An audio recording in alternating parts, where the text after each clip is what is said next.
Yo, what's up guys, hope you guys are doing good. So today we are going to see what if Naruto got harem with Kyubi part 2.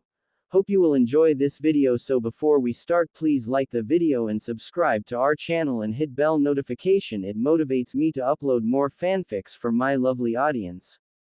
So let's get started. Naruto bolted upright, hands clutching his throat. His clothing was drenched with sweat, and his breaths were ragged. Just a dream, he reassured himself. He'd been staring straight ahead, so he jumped when a hand was placed on his shoulder. Naruto. Quickly jerking his head up, he relaxed when he met Kurenai's crimson eyes. Picking up the pen and paper by his bed, he scrawled out, "Hey, Kurenai-sensei." Kurenai frowned at him. Her eyes were sad. "Why didn't you tell me about this, Naruto? I asked if you needed help." Naruto pursed his lips. "I was really happy when you asked me. But I was scared." His face twisted into a grimace. "I thought if you knew how much danger I would put Sasuke and Ino in, you'd be mad and kick me off your team. I was lucky to get on the team of someone who didn't hate me in the first place, and I didn't want to ruin that." Kurenai's whole demeanor became stern. "You're my student as well, Naruto. Don't think that I would be so petty as to favor one student over another. I understand that you're not used to much companionship, but you definitely have some things to learn about people. In the future, when I offer my help, it isn't just for show. If you need help, I expect you to take it. Is that understood?" Naruto nodded, eyes hooded. "Yes, sensei. Good. I am sorry for what Mizuki did to you, Naruto. You are welcome in my home anytime. I have to go for now, but I will visit again soon. Sasuke and Ino are waiting outside. I'll send them in. Oh, and Naruto." She put her hand on his shoulder. "Those villagers who attacked you, they have no idea what they're talking about. I am truly sorry for their stupidity. They are being questioned and will be put on trial soon. The Sandaime will see to it that they won't attack you ever again." With a reassuring squeeze, she released him and left the room. Ino and Sasuke came in. Naruto waved, giving them a small smile. Ino's face crumpled, and she scrambled for something to say but failed. Sasuke ignored her and pulled a chair to Naruto's bedside. "Dobi," he greeted. Naruto's face scrunched up childishly. "Tem," he returned. His gaze slid sideways towards Ino. "Tell Piggy I'm not dying, and she should stop looking at me all teary-eyed. It's creepy." Sasuke chuckled and turned to Ino. "The Dobi says he's not dying, so don't look at him like that." Ino sputtered like a fish out of water. Finally she marched over to Naruto and hit his head. Not nearly as hard as she'd used to. "Baka. I was so worried." Her arm dropped to her side. Naruto shot Sasuke a quizzical look. The raven shrugged in reply. He didn't presume to understand women. "Sorry, Ino." Naruto held the notepad up for her to read. Ino just rolled her eyes and pulled up a chair. "We're both going to learn sign language. Well, I guess our whole team will learn together. I didn't think our first real team session would be to do something so depressing." Ino chewed her lip. "I know. Sasuke Haim already declared that I learn." Naruto rolled his eyes at her. Ino giggled. Luckily, Sasuke hadn't seen that note. "I'm glad you're feeling okay, Naruto. I need to go back to the shop now, but I'll bring you some flowers later." She surprised even herself when she gave Naruto a hug before leaving. "Get well soon." Naruto stared after her for a moment, a baffled look on his face. Shaking his head, he sighed. "Women." He cocked his head and turned to Sasuke. "So what happened? Is Tsunade still here? Where did Jiraiya disappear to?" Sasuke's eyebrow twitched in annoyance. "Tsunade is still here, checking on other patients. I don't know where Jiraiya went." Naruto crossed his arms and nodded. "What about your Sharingan? Did you reactivate it yet?" "I trained this morning," Sasuke said, by way of explanation. Naruto raised a brow. "And?" The Uchiha scowled. "Not yet." Naruto grinned. I'll help you if you sneak me out." Sasuke hesitated. "Fine." He gave in. Your clothes are right there. I'll wait outside. Naruto scooped up his clothes, changed, and met Sasuke outside. There's something you guys aren't telling me. It's my apartment, right?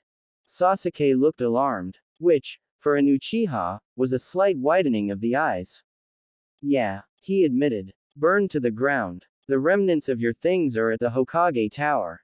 Let's collect those first, then. I don't want to walk around in bloodstained clothes. The two snuck out of the hospital and entered the Hokage Tower. Hey, Ji-san. Naruto greeted the Sandaime cheerily by sticking a notepad in his face. I came for my stuff. The Hokage let out a deep breath.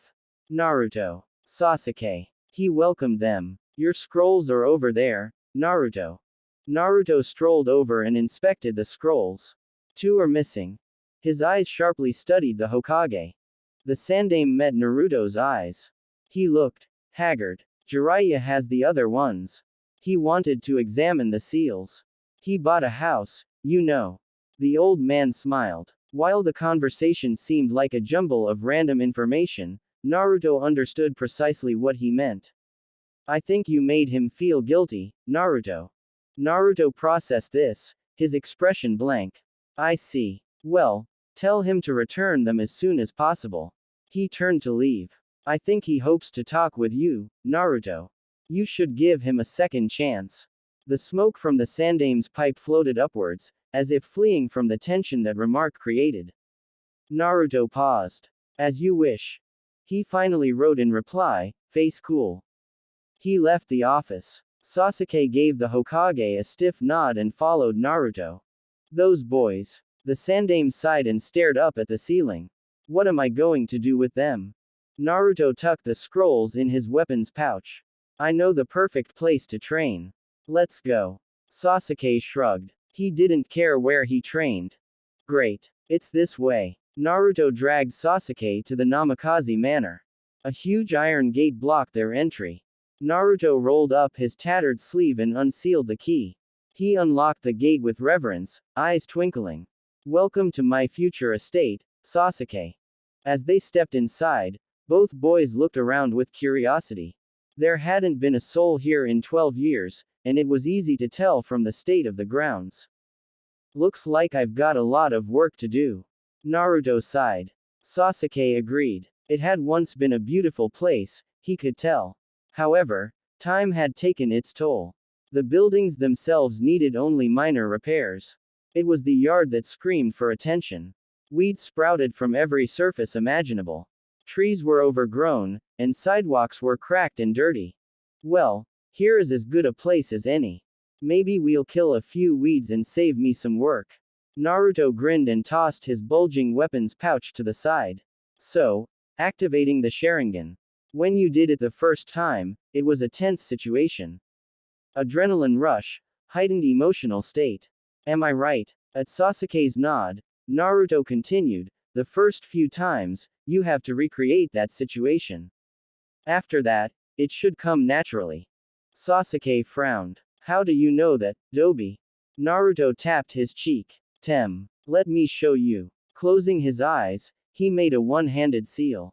When he reopened his eyes, they were a murky gray color. It's because I have a dojutsu of my own, Uchiha. I had to activate it by myself, too. Luckily you have me to help you. With a mischievous grin, he added, and the best way to make it happen is a real fight. You up for it? A slow smirk spread across Sasuke's face. Do you even have to ask? Apparently not. Naruto laughed silently. He tossed his pen and paper aside and beckoned Sasuke towards him. Sasuke met Naruto's eyes and raised a brow. Naruto nodded. The two ran at each other and threw punches. Both missed. Jumping back a pace, Naruto sent a kick flying at Sasuke's shoulder. Sasuke caught Naruto's foot and threw him back. Landing on all fours, Naruto stood slowly. His eyes told Sasuke to watch. Reaching down, Naruto released the weights from his calves and lowered them to the ground. Sasuke growled and sprang at him, annoyed. What was the Dobi trying to say? Naruto suppressed a silent chuckle at Sasuke's sullen look, but his eyes laughed as he danced out of the raven's reach. Sasuke grew increasingly frustrated as the spar drew on. Each time he thought he was about to land a hit, Naruto dodged. There was no wasted movement by the blonde, and it irritated him. Naruto, on the other hand, was having a great time.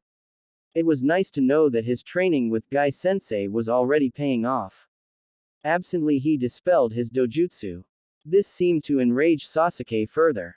Ninjutsu. The raven hissed out through clenched teeth. Naruto smirked. It was way too easy to make Sasuke mad. He dodged to the side as Sasuke sent fireballs his way. Biting his thumb and making a few hand seals, Naruto performed the Kuchio's no jutsu, summoning technique. Sasuke was startled when a black fox appeared in a cloud of smoke.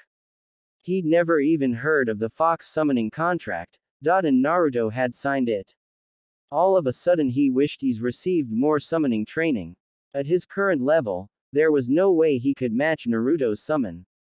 The black fox sprang towards Sasuke and bit his wrist almost hard enough to snap it. Sasuke recoiled. He hadn't expected the summon to actually hurt him. One glance at Naruto's face told Sasuke the fight had just begun for real. As the spar drew on, Sasuke was amazed that the fox and Naruto could work in such a synchronized manner without speaking to each other. It was nothing short of incredible. Did Naruto having the Kyubi inside him have something to do with this? It was a strange thing to watch. The fight ended rather abruptly when the black fox pinned Sasuke to the ground, claws at his throat. Naruto quickly called the fox off, and it disappeared. He reached a hand down, helping Sasuke to his feet.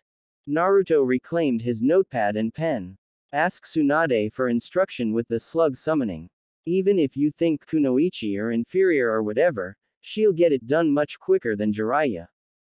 Sasuke scowled. Asking a woman for help. It didn't sit right with him. But he nodded anyways. It would be useful, after all. Good. Now, I bet you didn't even notice that your Sharingan is activated, did you? Naruto grinned. Sasuke's hand unconsciously touched beneath his eye, betraying his surprise. See what a great sensei I am. Naruto boasted as he collected his weights and weapons pouch. Sasuke's brow creased as he frowned. What now, Dobi? Wanna explore the library? My dad's jutsu scrolls should be in there. It's what I came here for. Naruto looked wistfully towards the buildings. Fine. Sasuke agreed rather quickly. The two boys went into the biggest house first. They located the library very quickly and started exploring. It wasn't the size of the Uchiha library, but it was large nonetheless. Dobi, I think I found the scrolls you want. Sasuke held a bundle of about 7 scrolls. Naruto moseyed over to take a look. Yup. These are the ones.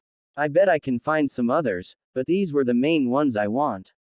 The scrolls were Rasengan, Hiraishin no Jutsu, and several on their family dojutsu and special techniques. One simply said, for Naruto. Thanks, Sasuke. I guess since you let me borrow stuff, you can have scrolls anytime you want, too. Naruto took the scrolls and shoved them with his sealing scrolls into his weapons pouch. But for now, I should probably get back to the hospital before they send out a manhunt. He rolled his eyes. I'm healed already. Come visit me again sometime, Tem. Oh, and if you want some more Sharingan training, ask Rock Lee. He can help you even better than I can. I'd pay so much to see that. Sasuke smiled slightly at Naruto. Bye, Dobi. Work on your sign language. He shoved a book into Naruto's hands. Yeah, mother hen. Naruto dodged the swipe Sasuke took at his head. Later, the two went their separate ways. When Naruto returned to the hospital, it was absolute chaos. The nurses quickly snatched him up and returned him to his room. Naruto sighed. Back to boredom, he reluctantly cracked open the book Sasuke had given him. After about a minute he got bored and made a Kage Bunshin go elsewhere to do it instead. Realizing the ingenuity of that idea, he pulled out all his new scrolls except the one addressed to him and distributed them to Kage Bunshin, who scattered in various directions from the window. Wahoo!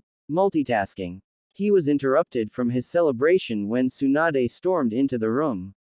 You little brat, she raged. Do you have any idea how much trouble you've caused? Naruto blinked innocently and pointed a finger towards himself as if saying, Who, me? Tsunade caught him in a headlock. Don't give me that, squirt. You're in trouble. And I know the perfect punishment. Naruto was extremely frightened by the downright sadistic grin that spread across her face. What are you planning? Oh, I think I'll unleash the green beasts of Konoha on you. With a cheery wave, Tsunade left the room. Something speedy and green flew into the room. Naruto. A sobbing Lee threw himself at Naruto, falling onto his bed face down. I am sorry for what the unyouthful citizens of Konoha have put you through. With your flames of youth, you will surely triumph over the obstacles of a disability. Naruto patted Lee's head awkwardly. He's like a big, disgustingly hairy puppy. Thanks, Lee, he wrote. Tears ran down Lee's face and he scrunched it up strangely, clenching his fists. Oh, Naruto's youthfulness will be a light to us all, Guy-sensei. Guy laughed creepily, you know he's good at it, and gave Lee a sparkling grin along with a thumbs up. Yes, my cute student Lee. Follow in the light of Naruto's flames of youth, and the two of you will become so bright you will blind the world. Naruto's sweat dropped. So our goal is to blind the world now. That doesn't sound very youthful. Thanks for visiting me, Guy-sensei, Lee. Hopefully I'll be training with you again in no time. Yoosh. Lee's eyes became flaming. Guy-sensei put his hand on Lee's shoulder and addressed Naruto. My temporary student Naruto. Do not fear when returning to training. Lee and I are both fluent in sign language, for it is a youthful way to speak. When you learn, we can all speak fluently. Naruto's eyes softened. Thanks, Guy-sensei. His head turned as the door opened. It was Ino again. Ah, Naruto. I see you have visitors. I'm just going to put these right here. She busied herself arranging some midnight blue and red flowers in a vase. Lee's eyes bugged out. He started to say something, but Guy clamped a hand over his mouth. We'll be leaving now, Naruto. We hope that your youthful spirit will heal you, and that you return to train with us soon. The two green beasts of Konoha left the room. Ino laughed. So that's the infamous Guy-sensei, eh? I'm surprised. I guess when you get out of the hospital, I'll get to know him quite well. Thanks for the flowers, Ino. They're nice. Naruto sighed and flopped face down on his bed. The hospital is so boring. He held up the notepad from his prostrate position so she could read. Ino smiled. Naruto could be so childish sometimes, it was kinda cute. Wait. Did she really just think that Naruto was cute? Gah. What would Sasuke think? Ino quickly steered her thoughts away from that particular matter. It seems like you and Sasuke are getting along better. Naruto sat up. I guess. I still think it's fun to annoy him. He grinned impishly. But, we don't really hate each other anymore, yeah. That's good. Oh, guess what? I learned the alphabet in sign language already. So I can spell stuff out, at least. Ino smiled shyly at him. He grinned back. Awesome. He mentally ordered his Kage Bunshin reading the sign language to create a new clone and dispel itself, so he could at least know that much. The knowledge appeared in his head almost instantaneously. I've learned a bit, too. I can probably at least carry on a decent conversation. Your name is easy, but Sasuke's gonna have to get a nickname. I am not signing his name every time. It's too long. Ino giggled. Yeah, you're probably right. Hey, listen, Naruto. She trailed off as the door opened. It was her father. Ino, come with me. Inoichi Yamanaka's gaze was stern as he looked at Naruto. Naruto shrunk slightly under his hateful eyes. Inoichi dragged Ino out of the room. Naruto buried his face in a pillow and sighed. How long is this going to continue? How many times do I have to prove myself before they stop looking at me like that? Suddenly feeling very alone, Naruto hugged himself and hunched over. Kuro.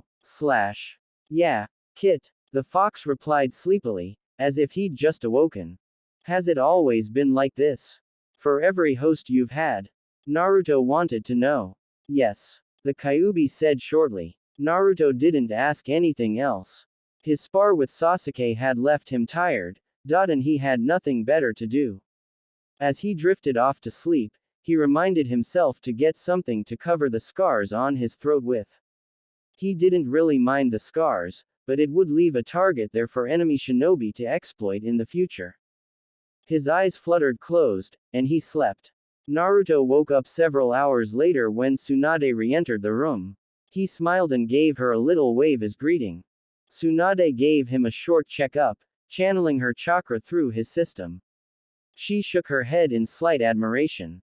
The Kyubi's healing abilities are nothing short of miraculous. You're as healed as you'll ever be. You still won't be able to speak, but I think I can let you come and go as you please. You'll probably still stay here for a few days just to be safe, but you can train, at least. The Sandaime is working on your housing situation.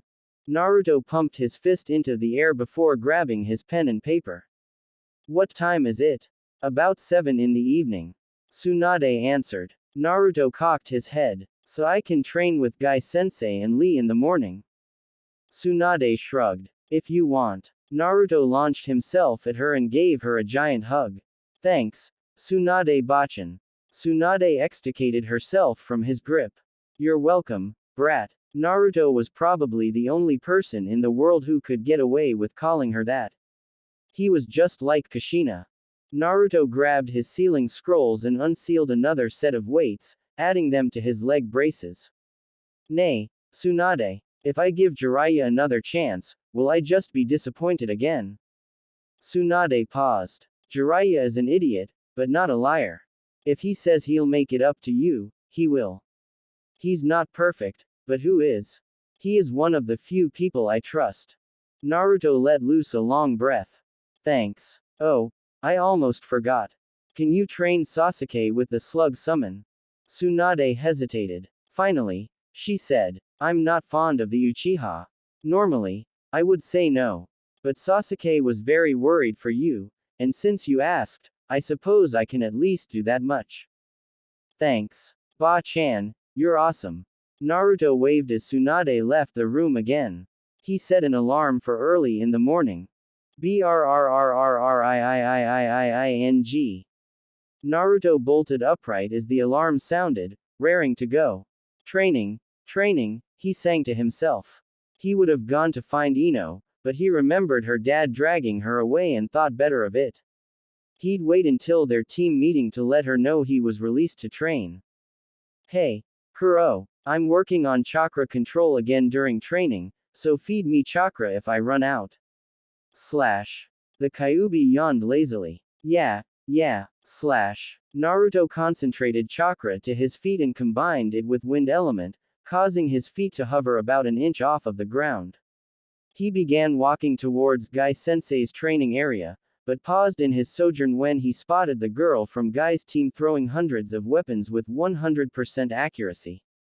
Wow, she's amazing. He went a little closer to watch. Tapping her shoulder, he held up his notepad. Can you do this with every weapon? Tenten blinked. You're Naruto, right? Lee talks about you. I'm Tenten. It's nice to meet you. To answer your question, mostly. My family owns a weapons shop, so I've been training since I was really young. That's amazing. You should show me some tricks sometime. My accuracy leaves a little to be desired. Naruto rubbed his head sheepishly. I better go now. It was nice talking to you. Naruto dashed off and skidded into the clearing where Guy-sensei and Lee were. Both looked up, surprised. Naruto, you were released for training? Guy questioned. Naruto nodded, and with a grin, signed, I heal fast. Guy and Lee both looked delighted. Naruto, you've learned sign language. Lee signed back. Yes. I read an entire book last night. Naruto smiled. This was kinda fun. That is so youthful. Lee was practically bouncing up and down as he quivered with excitement. Naruto didn't know exactly what Lee had said on that last bit, but he could guess. What kind of training are we doing today?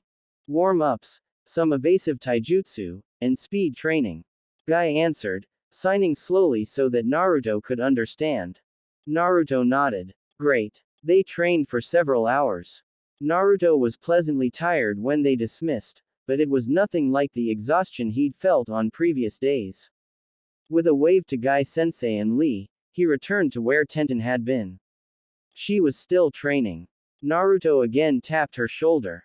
Wanna grab lunch somewhere? You've been training forever, you've got to be getting hungry. I'll buy. Tenten agreed. Honestly, who passes up free food?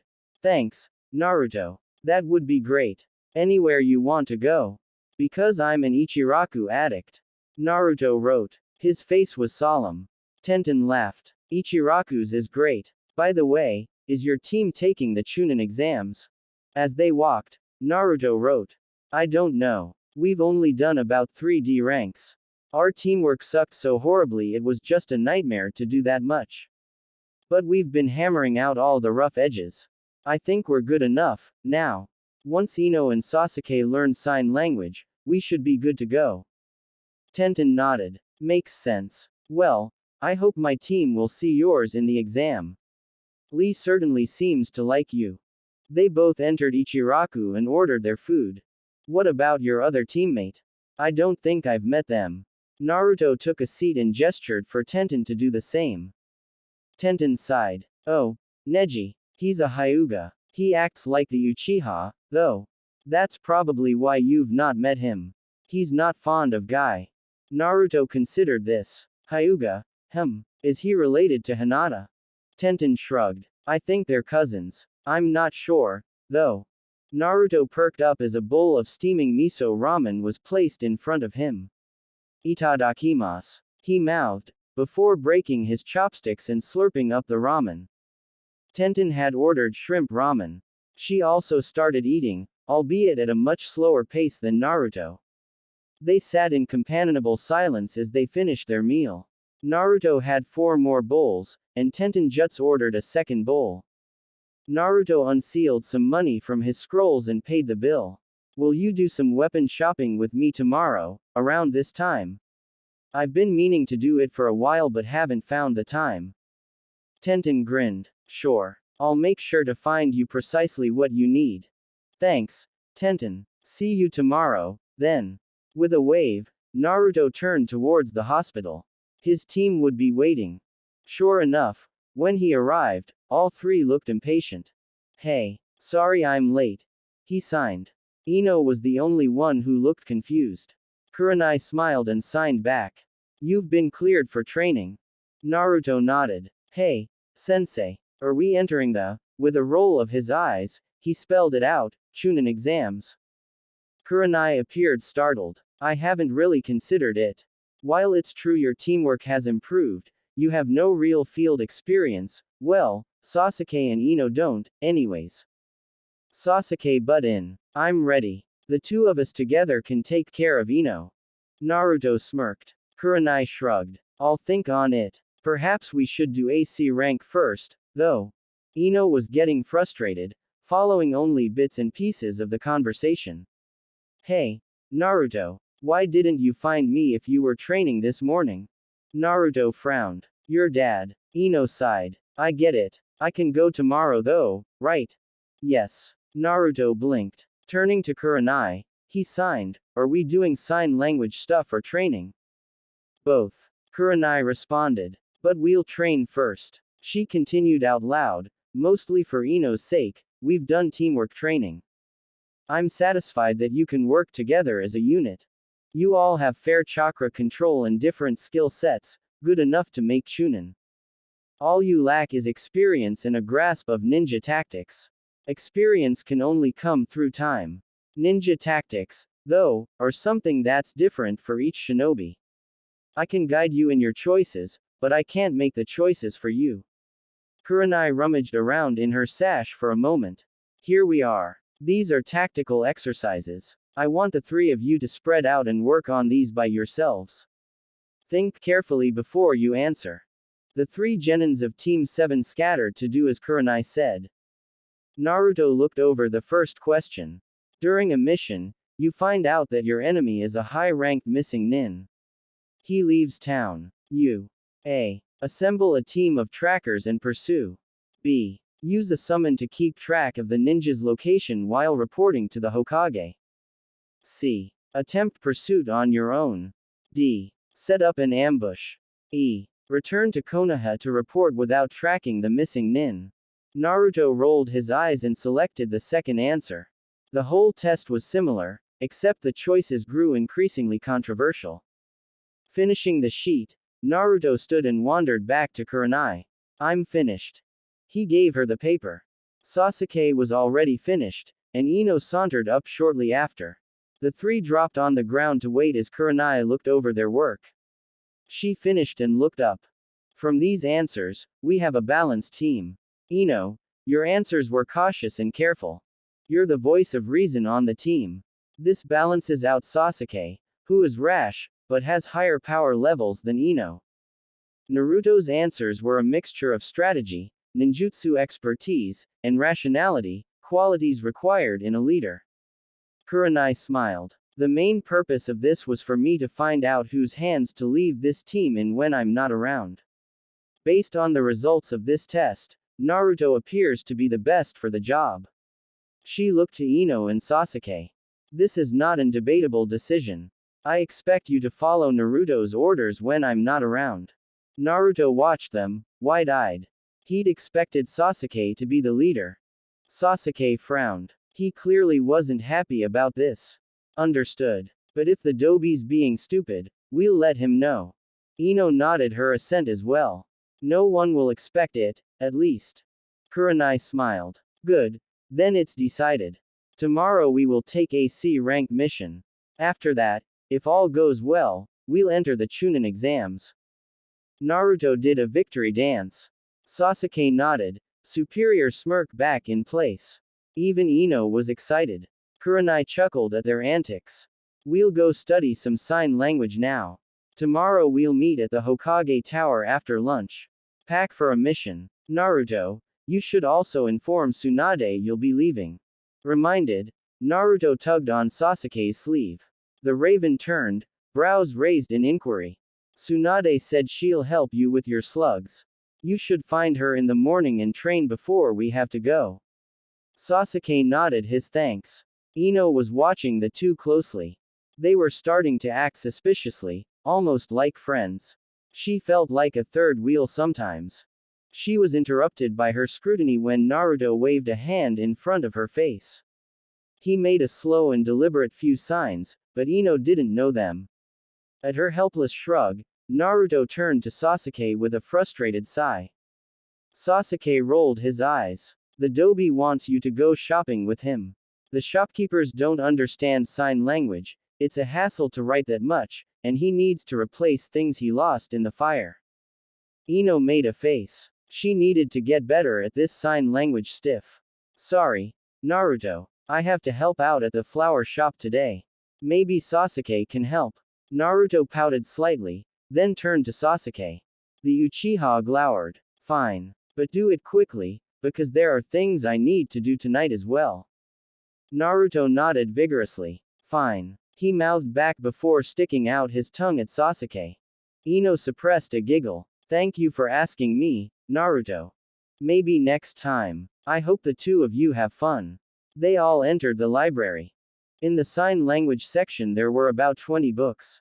When Kurenai started to pick up a stack, Naruto waved her back.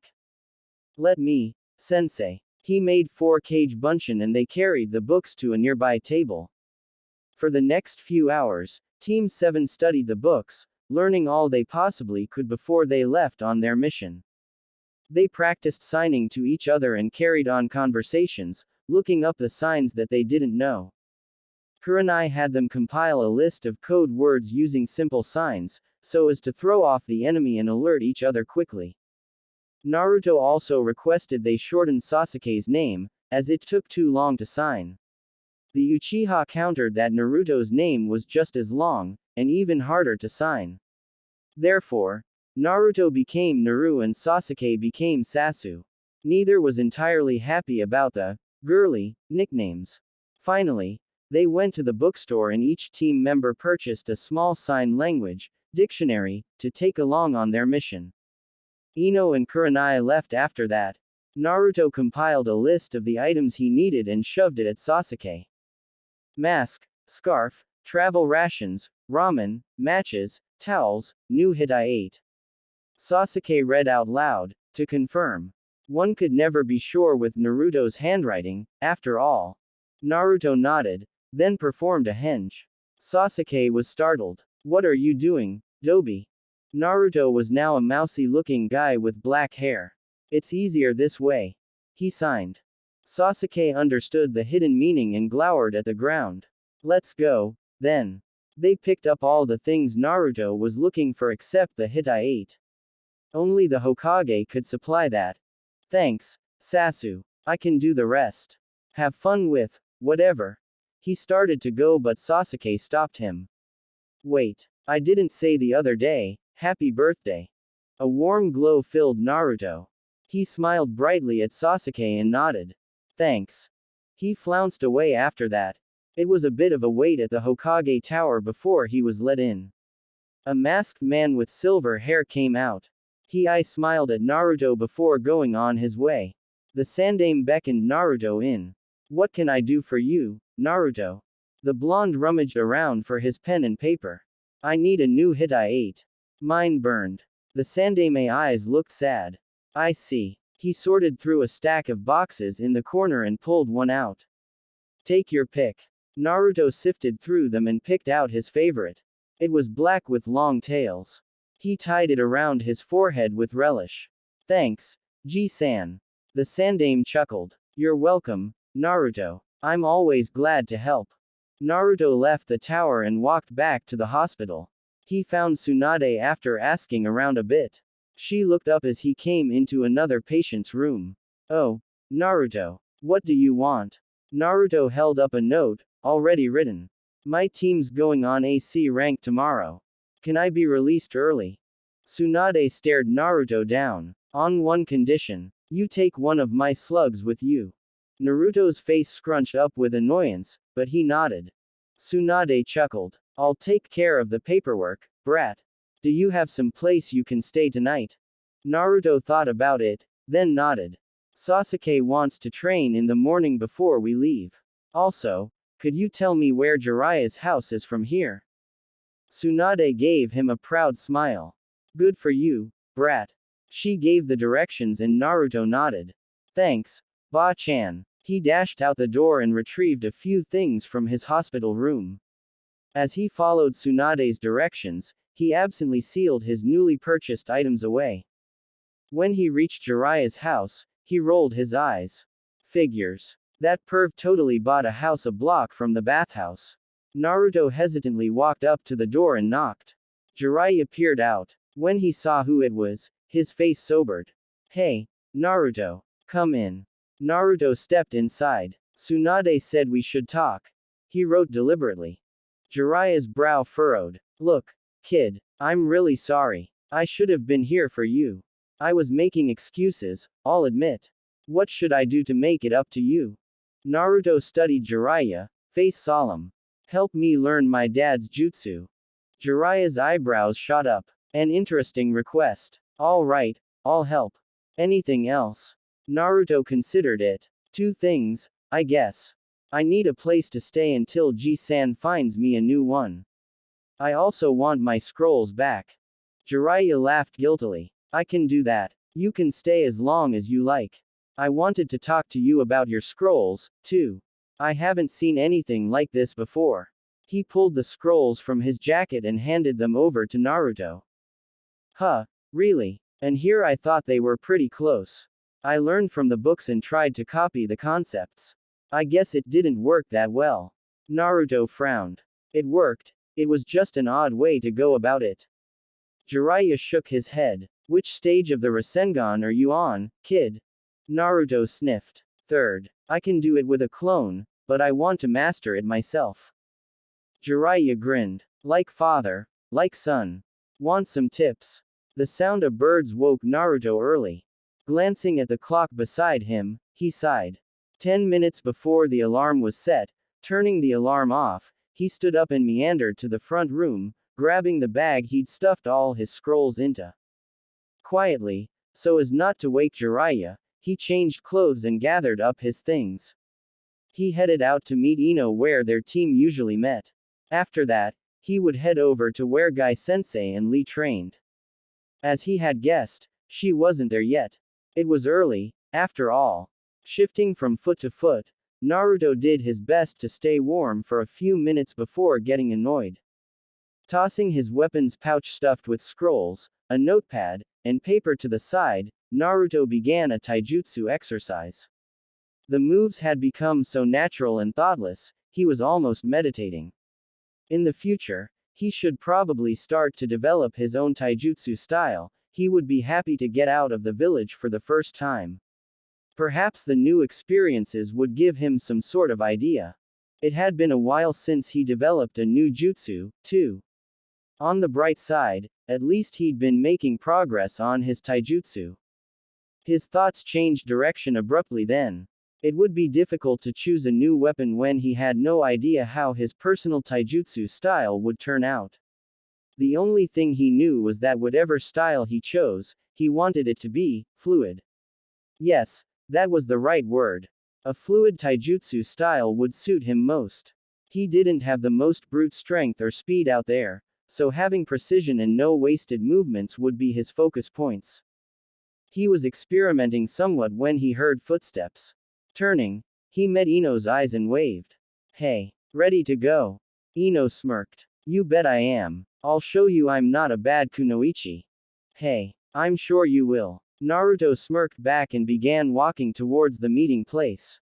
"Hey, what's that supposed to mean, baka? Are you mocking me?" Ino stormed after Naruto. Strangely enough, she was smiling slightly. What do you think?" Naruto grinned back at her as he turned slightly to sign where she could see. "I think you're still arrogant." Ino signed back, nose scrunched up in childish anger. "Yeah, you're right about that one." Naruto signed cheekily. Inwardly, he wished he was somewhere else right now. On days like these, he really just wished he was alone. Sometimes being in the company of someone else made him realize just how alone he really was. At least he had Kuro. Ino and he walked in silence the rest of the way. Ino thought it was companionable, while Naruto just felt constricted. Naruto was all too glad when Lee and Guy-sensei greeted them both enthusiastically. He liked Ino better than he had before, but she seemed to think they were friends. "Kurenai told me you were coming, Ino-san. I am glad there are youthful kunoichi such as yourself. Please address me as Guy-sensei."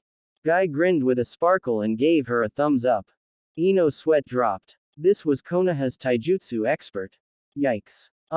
Yes. Thank you for training me, Guy-sensei. It is the springtime of youth. Let us train and become strong, so that we may shine.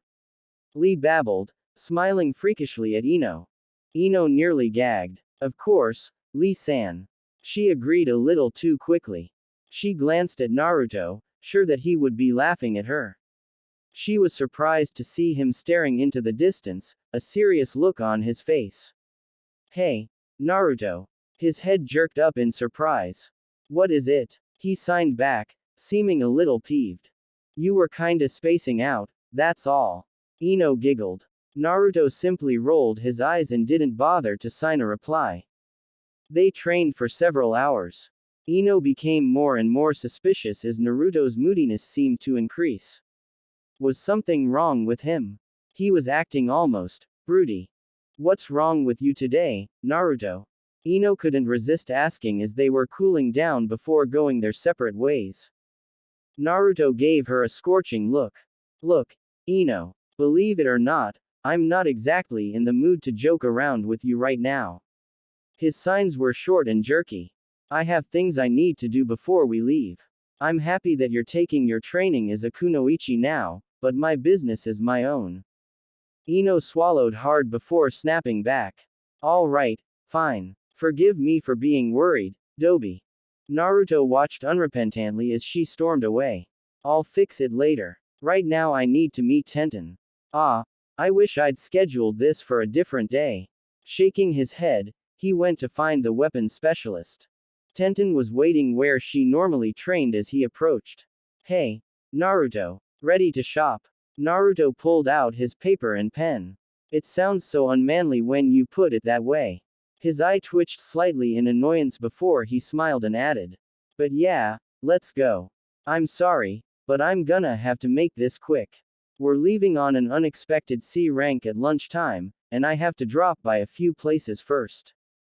Sounds good. What kind of weapon are you looking for? Tenten clasped her hands behind her back and followed Naruto. He was getting really good at writing while he walked. I'm not really sure myself. I'm working on my own taijutsu style, so it's hard to say what type. Something not very bulky, efficient and precise. Nothing that's too complicated to learn to use in a short time. A weapon I can use with a fluid taijutsu style, one that is close ranged. Closing curly bracket. Alright, so no katana, and nothing flashy. Obviously you don't want kunai or shuriken either, you're looking for something special. One thing comes to mind, right off the bat. Have you ever heard of denizen blades? Tenten cocked her head in thought. No, should I have? Naruto scribbled. Tenten laughed nervously. I guess not really. I forget sometimes not everyone grew up the way I did. Well, I'll show you when we get to the shop. I think that's sort of what you're looking for. When the shop door swung open, Tenten's father greeted them both. His face didn't change at all as he recognized Naruto. Welcome. Naruto blinked in surprise. Tenten only laughed. Hey, Dad, where are those two denizen knives we have? The slightly curved ones. Naruto is looking to make a purchase. Uzumaki Naruto, nice to meet you. I am Haruka Ama, Tenten's father and owner of this shop. I'll go fetch those knives. He winked at Naruto and disappeared into the back. Tenten laughed at Naruto's befuddled expression, misinterpreting his surprise at being treated normally for thinking her dad was strange. I know he's a bit weird. But he's a good person, I promise. Naruto flushed and quickly wrote, I don't mean to insult him. He's been nothing but kind. It's just unusual. He guessed Tenten and he weren't speaking of the same things, but just in case, he answered with a reply that could be taken either way. With a nod of understanding, Tenten smiled at him. It's all right, really. He is unusual, and that's not an insult to him. Haruka returned from the storeroom holding two dark-colored blades. Ninja weapons couldn't shine, after all. Here you are, Naruto. Naruto examined the knives with a keen interest for several minutes. Finally he shook his head and handed it to Tenten, picking up his notepad. This is just what I need. It's amazing that you could tell what I was thinking when I had no idea. He heard Tenten's father give a little grunt of surprise as he wrote instead of speaking. Tenten shushed him with an angry look. Naruto bit his lip to keep it from quivering. Not pity, anything but pity. I just need to get through this a day more. Luckily Tenten seemed to hear his silent plea and spoke before her father could, hee. I'm just awesome like that. She boasted, trying to ease the tension. It worked, but only somewhat. I'm glad to help anytime, though. Naruto gave her a small, sad smile. Thanks, Tenten. He scrawled simply, suddenly needing to get away. He paid for his purchase, along with holsters for the weapons, and left, with a serene nod to Tenten and her father. He could hear her scolding him as soon as the door closed. Better go get a dumb slug from Tsunade next. Naruto sighed to himself. It made no sense when Sasuke would be training with slugs about right now. If he really needed one, Sasuke could summon it. Sometimes old people were so weird. Naruto walked all the way to the hospital and found Tsunade. She smiled as he approached. Hey, Naruto. I trained Sasuke early this morning. Good luck on your mission. Keep this slug with you. Her name is Amaya. Naruto nodded and took the slug, placing it on his shoulder. He winced slightly at the slimy feel on his hands. Wiping his hands on his pants he wrote, Thanks, Ba-chan. With a wave he left to return to Jiraiya's house. It was time to wear his new mask and grab a few last-minute things before his mission. Then, He supposed he'd best tell Jiraiya he'd be leaving. He scowled as he realized he didn't have a key. Sighing, he knocked on the door. Jiraiya opened it and let him in. Naruto held up his already written message, going on a mission. Don't know exactly when I'll be back. Thanks for everything. Gonna grab a few things then head out. Jiraiya nodded. Thanks for telling me, kid. Naruto restrained himself from making a face back at the Sannin as he grabbed his things and left again. Sometimes people could be so tiring. Closing the door, Naruto rifled through his things and pulled out the face mask he'd purchased. If he was going for this look, he might as well cover his hair as well.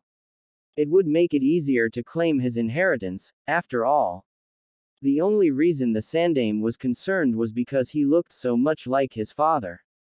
Shrugging off his jacket, Naruto pulled the face mask up over his nose. Donning his jacket again, he pulled up the hood over his hair.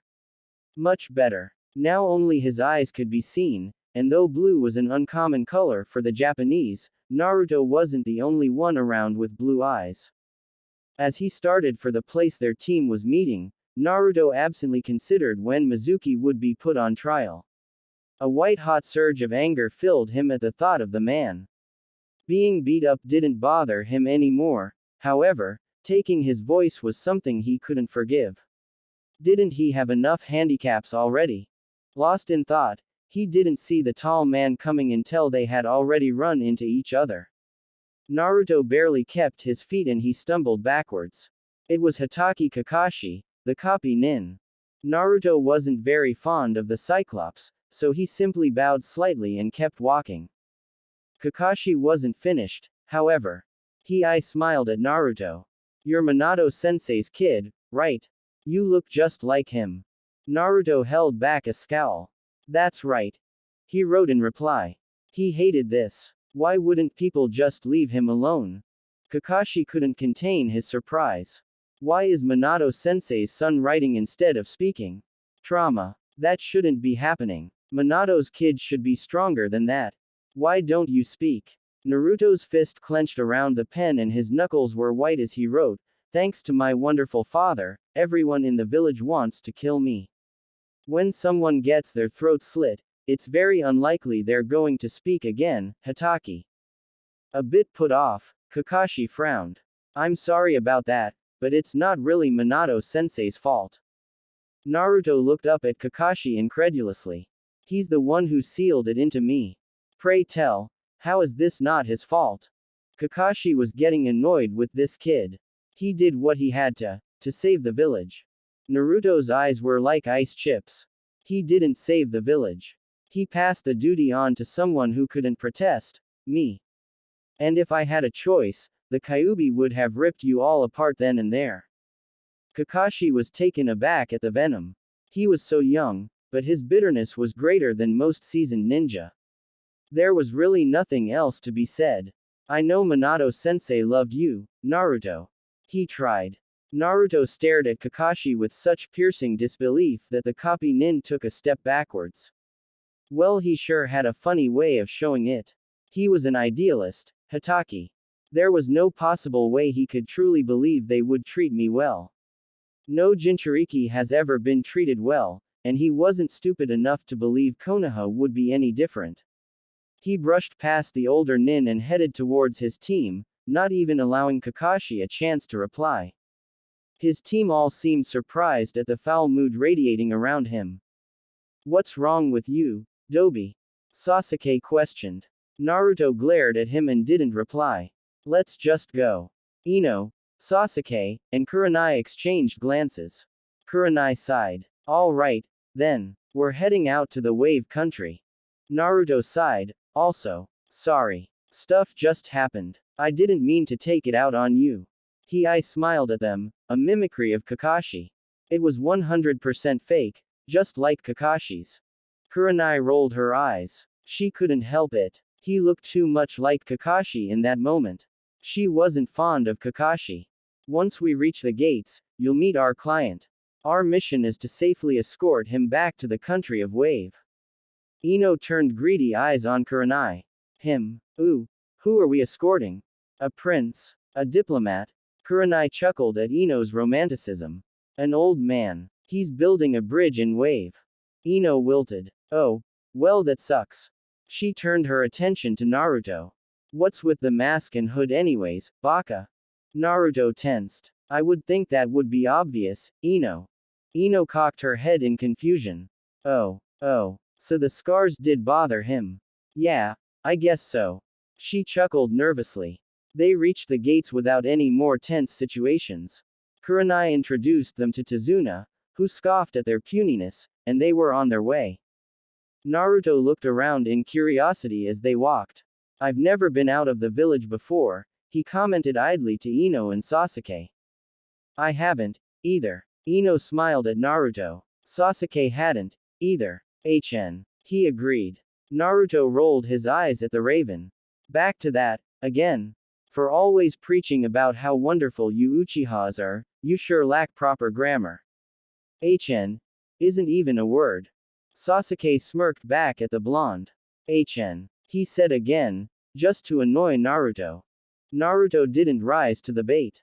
Hey, Kurenai-sensei, what do you think I should be working on before the Chunin exams? Kurenai blinked at the question.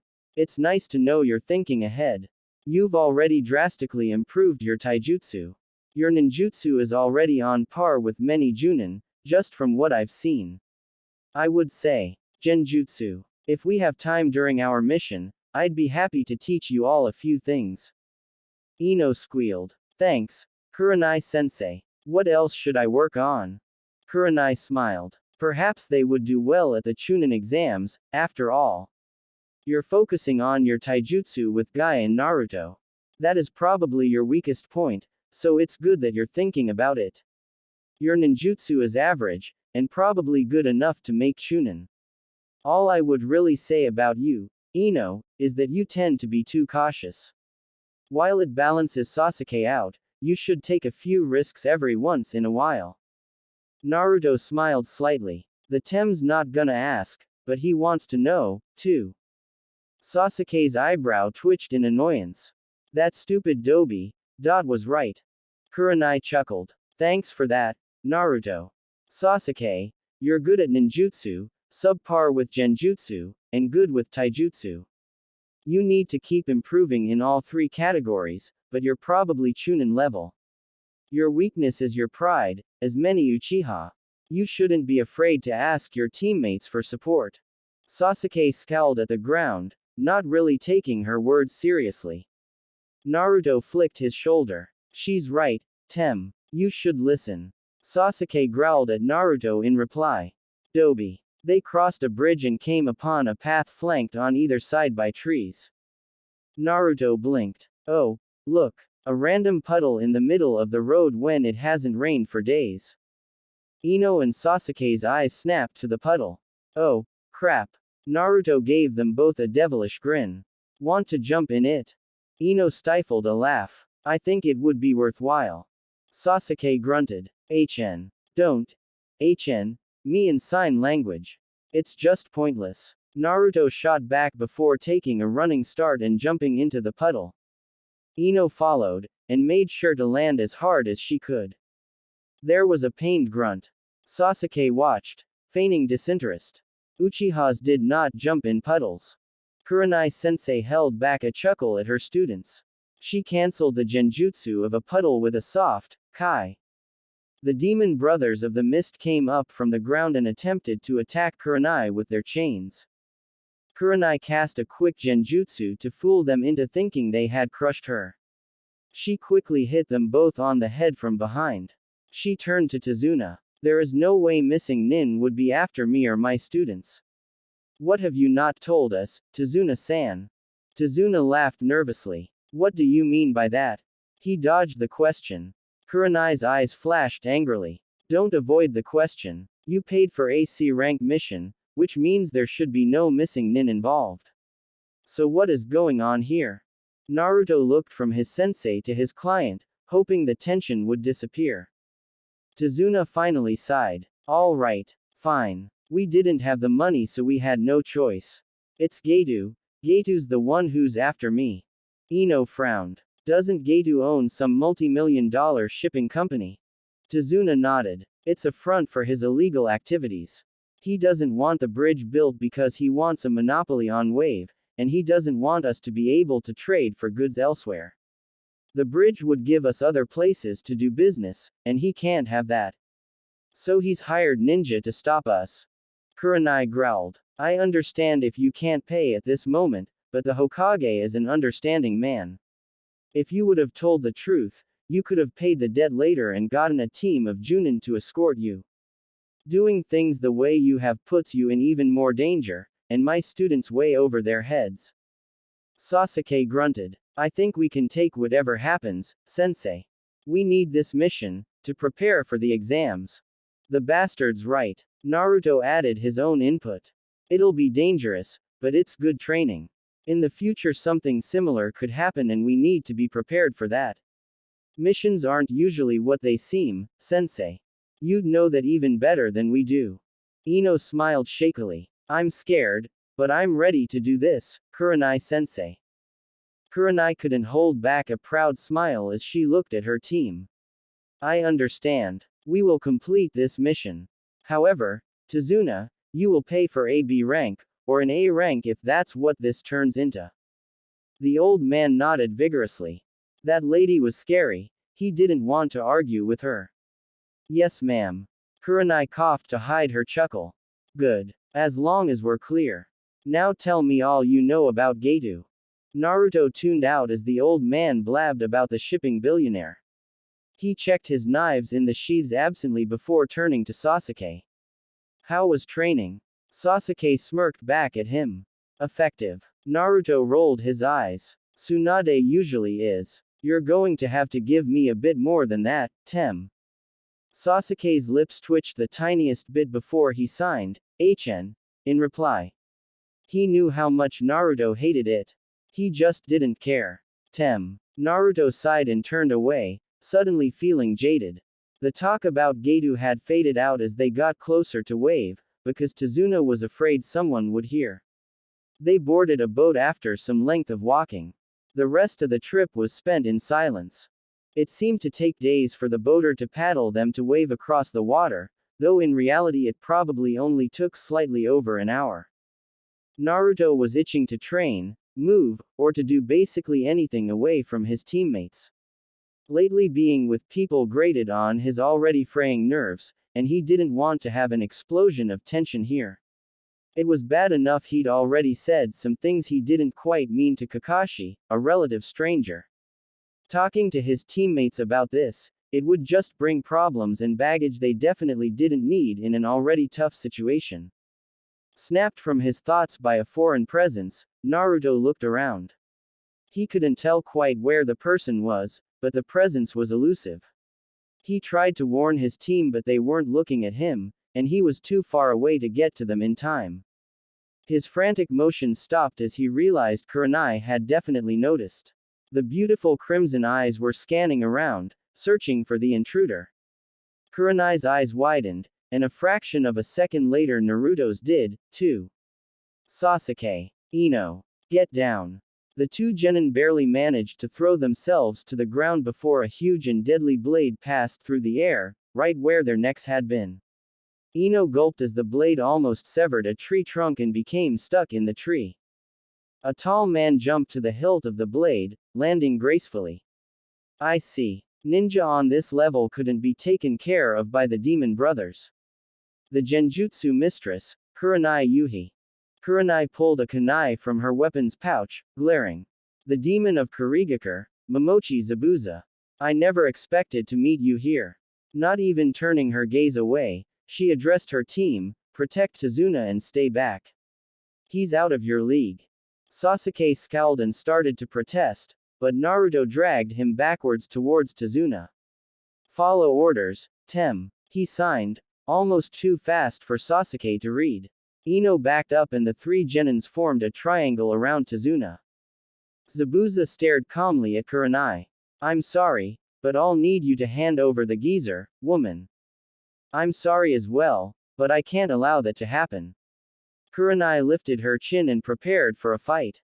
Zabuza nodded. It was expected. Then let's cut the chit-chat here. I'll be killing that geezer right away. Tazuna gulped. Ino and Sasuke noticed. Don't worry, Tazuna-san. We'll protect you with our lives. Ino reassured him. To fail a mission gives a ninja a bad name. Watching this impassively, Zabuza gave a wry chuckle. It appears that I have to defeat the lot of you first. Zabuza pulled his sword from the tree and drifted downwards, landing lightly on the water. Kurenai watched motionless as Zabuza made a hand seal. Water began to swirl around him. Kurigakure no jutsu, he muttered. A wave of mist swept over the area, making visibility next to non-existent. Kurenai stepped back in front of her students. I assume he'll try to eliminate me first, but be ready for anything. Sasuke, Ino, follow Naruto's orders. Zabuza laughed. The sound echoed through the mist. Larynx, spine, lungs, liver, jugular vein, collarbone, kidney, and heart. Which vital area should I strike at first? Kurenai didn't move, still waiting for Zabuza to begin the fight. As if annoyed at her inactivity, Zabuza used body flicker and suddenly came in between Tazuna and the three genin. Or he would have, if it wasn't for the grip Naruto had on Tazuna's wrist. Naruto was tensed and ready, and he pulled Tazuna to the side with him as he jumped backwards. Shoving the old man behind him, Naruto unsheathed his denizen knives and dropped into a battle stance. He closed his eyes, and when they opened, they were a murky gray color. Kurenai quickly moved to stand beside Ino and Sasuke, who were picking themselves up from the leaps they'd made to get away from Zabuza. Zabuza wasn't paying attention to Kurenai, though. His eyes were locked onto Naruto's. Interesting brat you've got here. I've never seen a dojutsu like his. He spoke to Kurenai, as if deeming Naruto unimportant. Naruto suddenly lunged for Zabuza. The nuke nin blocked the blonde's slash with his insanely and pointlessly giant sword. Not bad, kid. Naruto's arms shook as he held back the sword. Was this the power of a high-ranked ninja? He had a ways to go. Jumping back, he ducked as the sword passed over his head. To the side he signed, "May I fight him, Kurenai-sensei?" Kurenai sighed. She'd been hoping to avoid this. Naruto was definitely not up to Zabuza's level, but then again, he would never get there without fighting opponents stronger than him. She could just jump in if anything went wrong. Giving Ino and Sasuke a look that said, "Follow," she moved in front of Tazuna. Go ahead, Naruto. Ino, Sasuke, back him up. This was supposed to be their mission, after all. Naruto's feral grin nearly split his face in two. Let's get this party started. Zabuza's expression didn't change the slightest bit. Kids pretending to be ninja will die, anyways, so it doesn't matter if I kill them or someone else does. Ino shook slightly. She was scared. She glanced at Sasuke and saw that he seemed scared as well. She could help him. Throwing aside her fear, Ino stood tall. Bring it on, you cow print-clad freak. Naruto's face almost turned purple from holding back laughter. Leave it to Ino to come up with the dumbest sounding insult possible. She was so good at it. Honestly, forehead, couldn't she do better than that? Sasuke's lips twitched with suppressed laughter as well, his fears forgotten. Zabuza didn't seem to find this very funny. He swung his ridiculously large sword, causing two genin to leap backwards. He was shocked when the blonde one ducked under his sword. There was no way he could have predicted that move. Naruto stabbed the ex-mist nin in the midsection with his denizen knives. Unfortunately for him, Zabuza turned into a puddle of water. Mizu Bunshin, sigh. Kurenai stared at Naruto for several seconds, surprised herself. Abruptly she remembered Naruto's dojutsu was active. He'd probably turned back time several times throughout the fight to prevent various injuries. The value of his dojutsu began to dawn on Kurenai. He could know events that were happening before they took place, and therefore, predict the moves his opponent would make. Zabuza came out of the mist. Not bad, kid. Must have something to do with that annoying dojutsu of yours. He was very nonchalant for someone who'd just been stabbed. No matter. I won't make the same mistake again. He frowned somewhat when he saw the three kids making signs, apparently talking to each other. They weren't anything he recognized. What were they planning? Not that it mattered. Another person, presumably an enemy, suddenly body flickered in. Zabuza-sama. We have been summoned. It was a boy, from the tone. Zabuza swore. Right when things were about to get good, too. We'll meet again, woman, brats. He told Kurenai, before disappearing along with his companion in a swirl of mist. The mist technique over the area disappeared. Naruto sighed. They hadn't gotten to fight much, and had wasted a lot of precious time. Releasing his dojutsu, he turned to Kurenai, pouting. That was lame. Kurenai sighed. I wouldn't go wishing for danger, Naruto. It will come regardless. Despite that, well done, you three. You protected Tazuna in a tense situation. The three genins exchanged glances. So what now? Ino spoke up. Tazuna finally spoke. Thank you, all of you. Please allow me to host you at my house. Suddenly polite, old man. Afraid we'll leave you to die. Naruto snorted to himself. Kurenai, however, just smiled. That would be appreciated, Tazuna-san. Shall we go there now? That is fine. Tazuna nodded. The old man led the way to his house. When they arrived, he introduced Team 8 to his daughter and her son. They sat down for dinner. Inari didn't even look up as he was being introduced. You're all gonna die, he said gloomily. Team 8 ignored him. That is, except Naruto. He glared at the brat, wishing for the world that he could yell at the kid. This is depressing. Kurenai politely thanked the family for the meal, and they all began to dig in. Throughout the dinner, Mr. Doom and Gloom Inari couldn't keep his mouth shut about how they were all going to fail. Naruto ate his food quickly, wanting to get away as soon as possible. Inari's whining was really grating on his nerves. When Inari made a comment about how they knew nothing about hardship, that was it. Slamming his chopsticks down onto the table, he stood suddenly, glared venomously at Inari, and stormed out of the room. There was a long moment of silence, which was only broken by Kurenai's sigh of resignation. I'm sorry about that, Naruto's had a hard life. If you let him cool off, he'll be fine. He's not normally so short-tempered. Ino pushed back from her seat at the table. I'm going to make sure he's okay. She said softly. Kurenai smiled at her. Please do. She was surprised when Sasuke stood as well, following Ino outside. Maybe they have better teamwork than I'd thought. Ino looked to Sasuke when they came outside.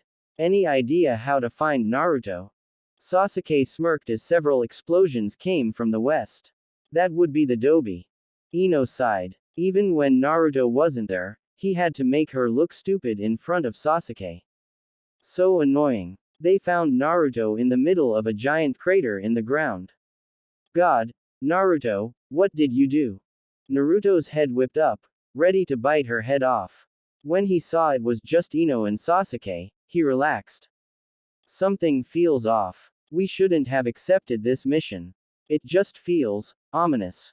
Sasuke let loose a sharp breath, scoffing. You sound like a scared girl, Naruto. Hey, Ino protested, stung at being compared to Naruto. Naruto bared his teeth at Sasuke, stomped towards him, and lifted him up one-handed by the shirt collar. Staring into his eyes angrily, he signed with his free hand, I'm being serious here, you prick. But forget it. He dropped Sasuke none too gently, still glaring. His eyes flashed red for a split second. Sasuke coughed, rubbing his neck. He must have been seeing things. Naruto's eyes were blue. What was that for, Dobi? Ino looked on in slight horror. What was going on? They'd been acting like friends the past few days, why were they angry at each other again? Just leave me alone. Naruto turned away from them both, staring at the horizon. Sasuke and Ino exchanged looks. Sasuke simply shook his head and went back to the house. Ino cautiously went to stand beside Naruto. What's wrong, Naruto? You're not making any sense. She said it as gently as possible. Naruto seemed to wilt, and he collapsed against the ground. I know. Something bad is going to happen. I'm worried. And, I won't be able to warn anyone, if something does happen. It worried me, when I sensed Zabuza nearby and I couldn't even tell you. I can't trust you guys enough to tell you what's going on with me. Ino chewed her lip, suddenly worried herself. Why can't you trust us? Naruto turned his blues on her. The look was so full of emotion, that she was shocked into silence. The moment was ruined as he stood up, breaking their eye contact. I've lost so much, Ino. I can't lose anything else, I can't. No matter the consequences. He walked away from her, not looking back once. She stared after him wide-eyed for a long time before she turned back towards Tazuna's house. What was going on with Naruto? Sensing an unfamiliar chakra system close by, Naruto abruptly sat up. There was a girl in a pink kimono kneeling beside him. Why are you sleeping here? You could catch a cold. Naruto was suspicious, but kept it to himself.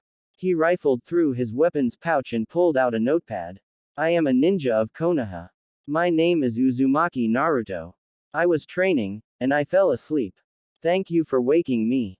What is your name, and what are you doing out here in the middle of the woods, if you don't mind me asking? The girl smiled. I don't mind at all. My name is Haku. It is nice to meet you, Naruto-kun. I was collecting herbs. I make them into salves and remedies and sell them for a profit. Why are you training so hard? You look plenty strong already. Naruto nodded. Would you like some help?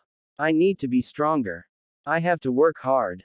Haku tucked her hair behind her ears serenely. I would be grateful for your help. She explained what she was looking for and showed Naruto the herbs she had already collected before continuing. Do you know when someone becomes truly strong? It's when they are protecting a precious person. Do you have people who are precious to you, Naruto-kun? Naruto gave her a small smile. I understand what you are saying. He wrote simply in reply. He didn't have those precious people, yet. But every life was important and he would defend his teammates with his last breath. Haku straightened up and gave him a soft smile in return. I am glad. You will become very strong, Naruto-kun. Thank you for your help, but I must be going now. Naruto waved in farewell as the beautiful girl disappeared into the trees. With a soft sigh, he realized he owed his team an apology. They were important to him, and he was shutting them out. Once Team 8 returned to Konoha, he had some things to discuss with them. Brushing leaves from his ninja pants, he headed back towards Tazuna's house. He was ravenous, and his team was probably getting somewhat worried about him.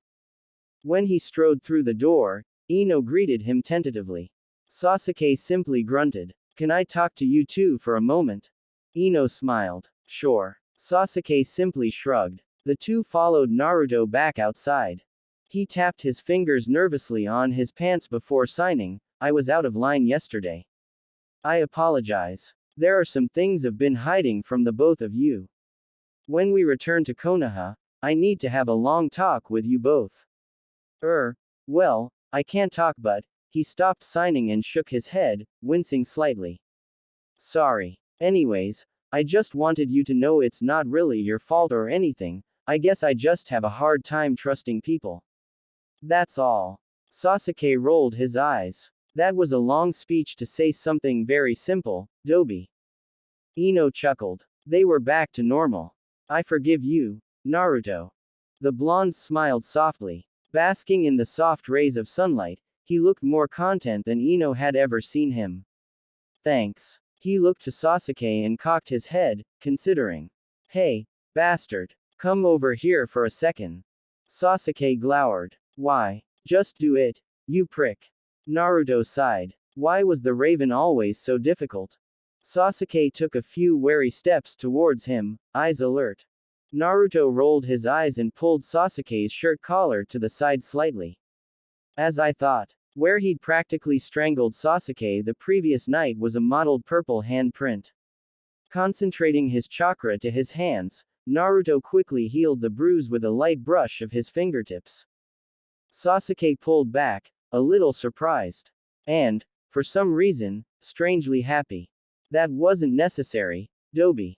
A bruise won't kill me. Naruto wished he could growl. I know. I wanted to. It was my fault anyways. Just be grateful and shut it, bastard. Dobi. Sasuke turned away to hide his slight smile. Feeling a warm glow, Ino chuckled silently at the two. They were so awkwardly amusing.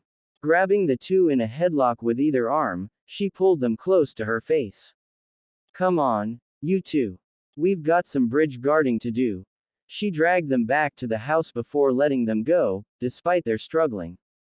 Kurenai-sensei will be waiting. When they re-entered Tazuna's house, Kurenai was indeed waiting. Have you worked out your problems, Naruto? She asked, not rudely. Naruto smiled slightly. As much as I can for the moment. Thank you for understanding, sensei. He gave her a short bow to show his sincerity. He turned to Tazuna, eyes inquisitive. When will you be heading to the bridge, Tazuna? Kurenai translated. The old man snorted. Whenever you're ready, kid. Naruto shrugged. I'm here now, aren't I? Kurenai rolled her eyes. Men. All right, we'll be heading out then. Naruto, I'd like you to stay here with Tazuna-san's family. Sasuke and Ino, come with me. Ino gave Kurenai a frustrated look. How will Naruto be able to contact us if something is wrong, sensei? Maybe I'd be better if Sasuke or I stayed. Kurenai paused. Though I think Naruto could handle whatever happened, I suppose for safety's sake, you're probably right, Ino. All right, Sasuke, you stay. Naruto. She turned to the blonde and cocked her head at his frown. Something you'd like to say, Naruto? Naruto's brow was wrinkled in thought. Well, I think I could remedy that. I've been working on something. He reached into his weapons pouch and handed Kurenai a few designs sketched on paper. They're seals. I think I found one that will work. Kurenai blinked. Work for what? Communication via chakra. If I draw those seals on something and you have them, we can communicate. I don't really have the materials to do it here, so I'd just have to draw it on your skin somewhere temporarily. And you've verified that this works? Ino quizzed. Naruto simply nodded. If I draw the seals on all of us, we'll be able to talk. How long will it take you to draw 4 of the seals? Kurenai seemed eager at the prospect of wordless and sign-less communication. Not long. Would you like me to start? Naruto watched her for a reaction. That would be very helpful. Kurenai agreed. Naruto gave her a genuine smile. I'll start then. Do you mind if I do yours first? Go ahead. Kurenai was curious how this all worked. Naruto pulled a scroll from his weapons pouch and unsealed some ink and a brush. I'll begin, then. Where would you like me to paint it? Anywhere it won't rub off is fine. Probably your shoulder or neck is best. And less awkward for me. Kurenai laughed. I feel as if I'm getting a tattoo. She lifted her hair to the right side. The left side of my neck is fine. Great. I'll paint it, then. It should dry rather quickly. Naruto studied one of the papers he had handed her and began to paint with slow, precise strokes. He had finished within 4 minutes. He did Ino's and Sasuke's after that in the same place Kurenai's was before giving them all a small grin. I can't put mine on my shoulder very easily, so I'll have to put it on my chest. He removed his shirt and did quick work, letting it dry before he put his shirt back on. Can you all hear me? Naruto sent his chakra through the seal tentatively. The more chakra you sent, the louder the voice was. Yes. The 3 replies of Ino, Sasuke, and Kurenai came almost simultaneously. All right, it works. I guess you guys can go now, hehe. Naruto chuckled awkwardly. This is very convenient, Naruto. Thank you. When we say something through these seals, it's relayed to everyone, right? Kurenai's chakra voice sounded the same as her normal voice, unsurprisingly. You're welcome. And yeah, that's right. So if there's anything private you need to talk about, don't do it through these seals. That would be more than a little awkward. Naruto blinked. Kurenai stifled a laugh. We've made Tazuna-san wait long enough. Ino, Sasuke, we'll stick to my original plan. Let's head to the bridge. Naruto, I'm counting on you. Let us know if there's trouble. Yes, ma'am. Naruto chuckled through the chakra link. It's nice to be able to hear his voice again, even if it's only in my head. Ino gave Naruto a smile and turned to follow Kurenai. Sasuke squinted slightly at Naruto. Don't screw up, Dobi. What faith you have in me, Mr. Emo Pants. Naruto cackled.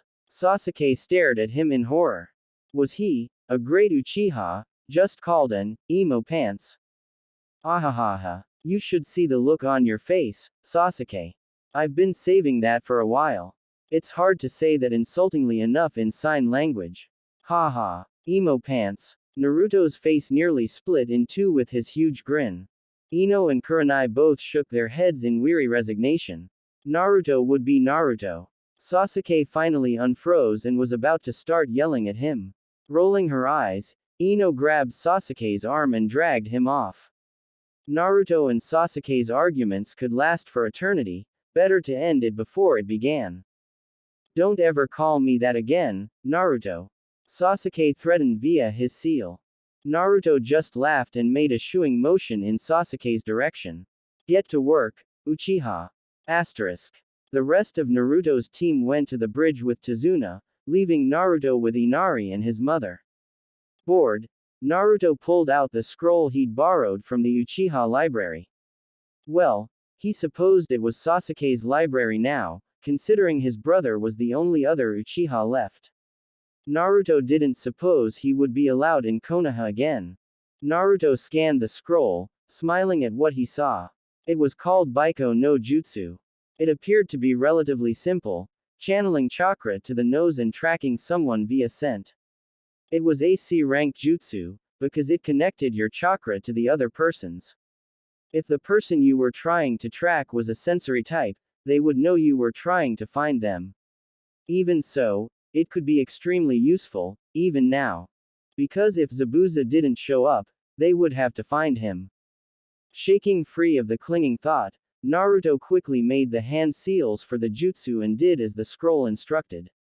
Kurenai and Sasuke could both probably sense the jutsu, so he focused on Ino as his target. Sure enough, he could tell that she was several kilometers away at the bridge.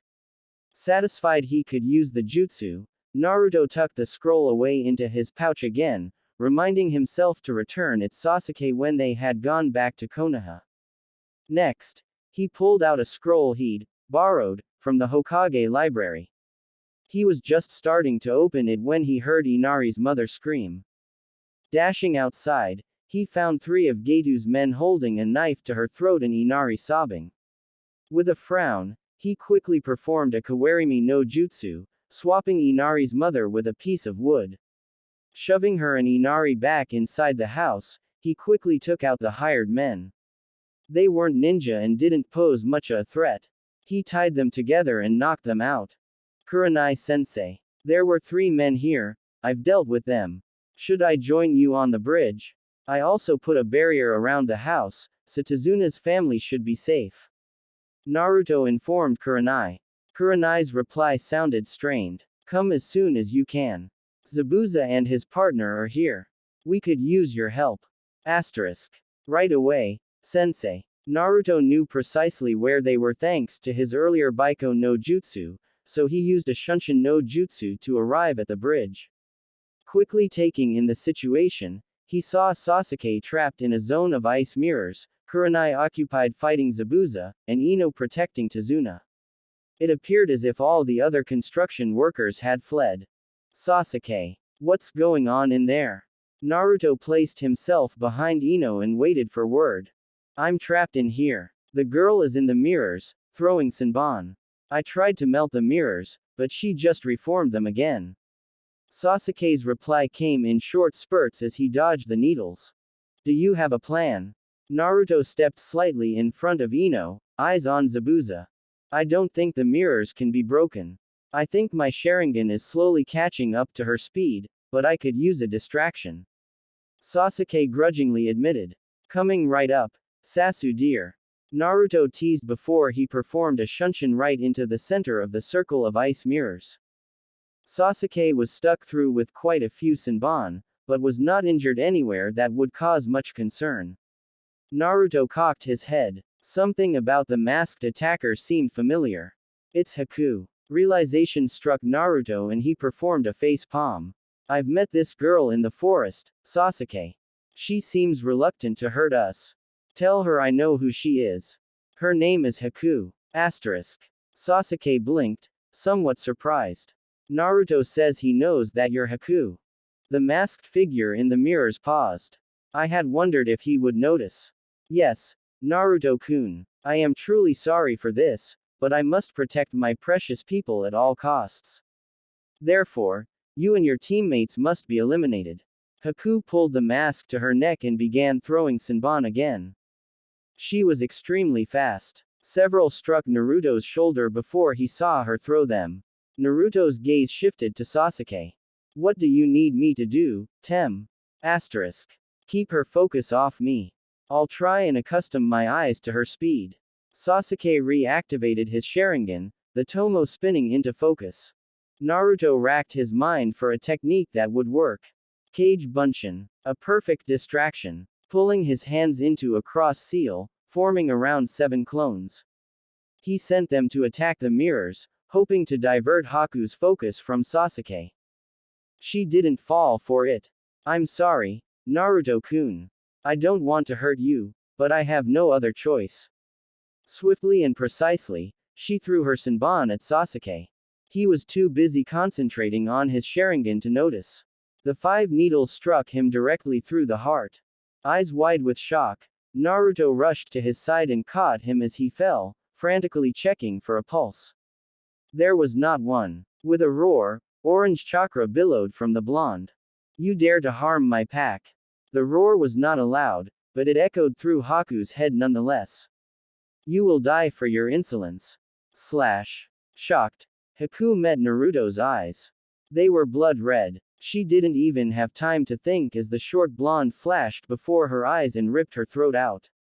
Her corpse dropped to the ground. Breathing hard, Naruto came back to himself. He stared at Haku in horror. He had just killed her with his bare hands. And Sasuke was dead. He was frozen in time for several minutes before he snapped back to reality. Sasuke and Haku were dead. But there was something he could do about that. Focusing, he forced chakra to his eyes and activated his dojutsu. Sasuke, what's going on in there? He felt himself saying through the seal. He stood outside the dome again, and adrenaline from the previous fight was still pumping through his veins. He didn't even focus on Sasuke's reply. Instead, he turned his attention inward. Kyubi, we need to stop this fight now before what happens again. What is the quickest way to win this fight without killing Haku or Zabuza? Slash. The great demon fox simply snorted. Such an idealist, Kit. Use my chakra to destroy the mirrors. Make sure your pack mate isn't harmed. And wait. The slimy slug called Gatu is coming, and things will change as soon as he arrives. Slash. Naruto sighed in relief at hearing that. Lend me your chakra, Kuro. Slash. That's the deal. The 9 tails went silent. A bubbling demonic chakra surrounded Naruto for the second time that day. Though, for Ino and Sasuke, this was the first time. With a feral grin, Naruto tore into the mirrors, melting them away with the bubbling poisonous chakra. Haku jumped clear of the mirrors, shocked at the evil-feeling chakra. Her chakra was running low. This did not look good for her. Sasuke stared at Naruto in amazement. His blonde hair stood on end as the destructive chakra billowed around him. A single tail lashed back and forth behind him. His canines were elongated and his nails were practically claws. This was the power of the Kyubi. Ino stared, shocked. This is Naruto's chakra. She shivered. Something was wrong. His chakra was normally so warm. But this chakra was positively evil. Sasu, my chakra reserves are too low. Don't kill Haku. He collapsed, the chakra receding back inside him. Sasuke stared at Naruto in confusion. What was going on? Naruto's motionless form seemed to shift before his eyes. Something wasn't right. A strange pain suddenly blossomed in his chest. Looking down, he saw his shirt was bloodstained right over his heart. Frowning, he prodded the spot. There was no wound, and yet his shirt was bloody. No, something was very wrong. Gato chose that moment to show up. He began taunting Zabuza and Kurenai. Sasuke and Haku exchanged confused looks. What the heck was going on? You knew Naruto, Sasuke finally said, for lack of something else. Haku nodded. We met in the woods. I didn't really want to hurt him, or any of you. But I must protect my precious people, or else I am worth nothing. She gave Sasuke a soft smile and walked over to Zabuza's side.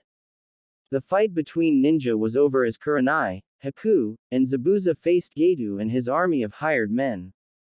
Sasuke was still in a state of shock. The air grew heavier and heavier. Glancing upwards, Sasuke grew even more worried. The sky was a sickly shade of yellowish gray, and it was completely unnatural. A cloud of hazy mist surrounded Naruto, obscuring him from his teammates' sight. Sasuke rushed towards him. Naruto's eyes fluttered open, and he glanced around in puzzlement. Where was he? This wasn't his mindscape. He was shocked with a small sound of surprise came from his mouth. Wherever he was, he could speak. Naruto Uzumaki Namikaze. A deep, guttural voice sounded from the depths of the blackness. You have broken the covenant. Naruto stumbled to his feet. Wah, I know of no covenant. He said clearly. He was content that he could speak again, though somehow he knew that it was only temporary. It is of no consequence to us what you know or do not know. The covenant was broken. The price must be paid. The voice responded. Naruto didn't like the sound of that.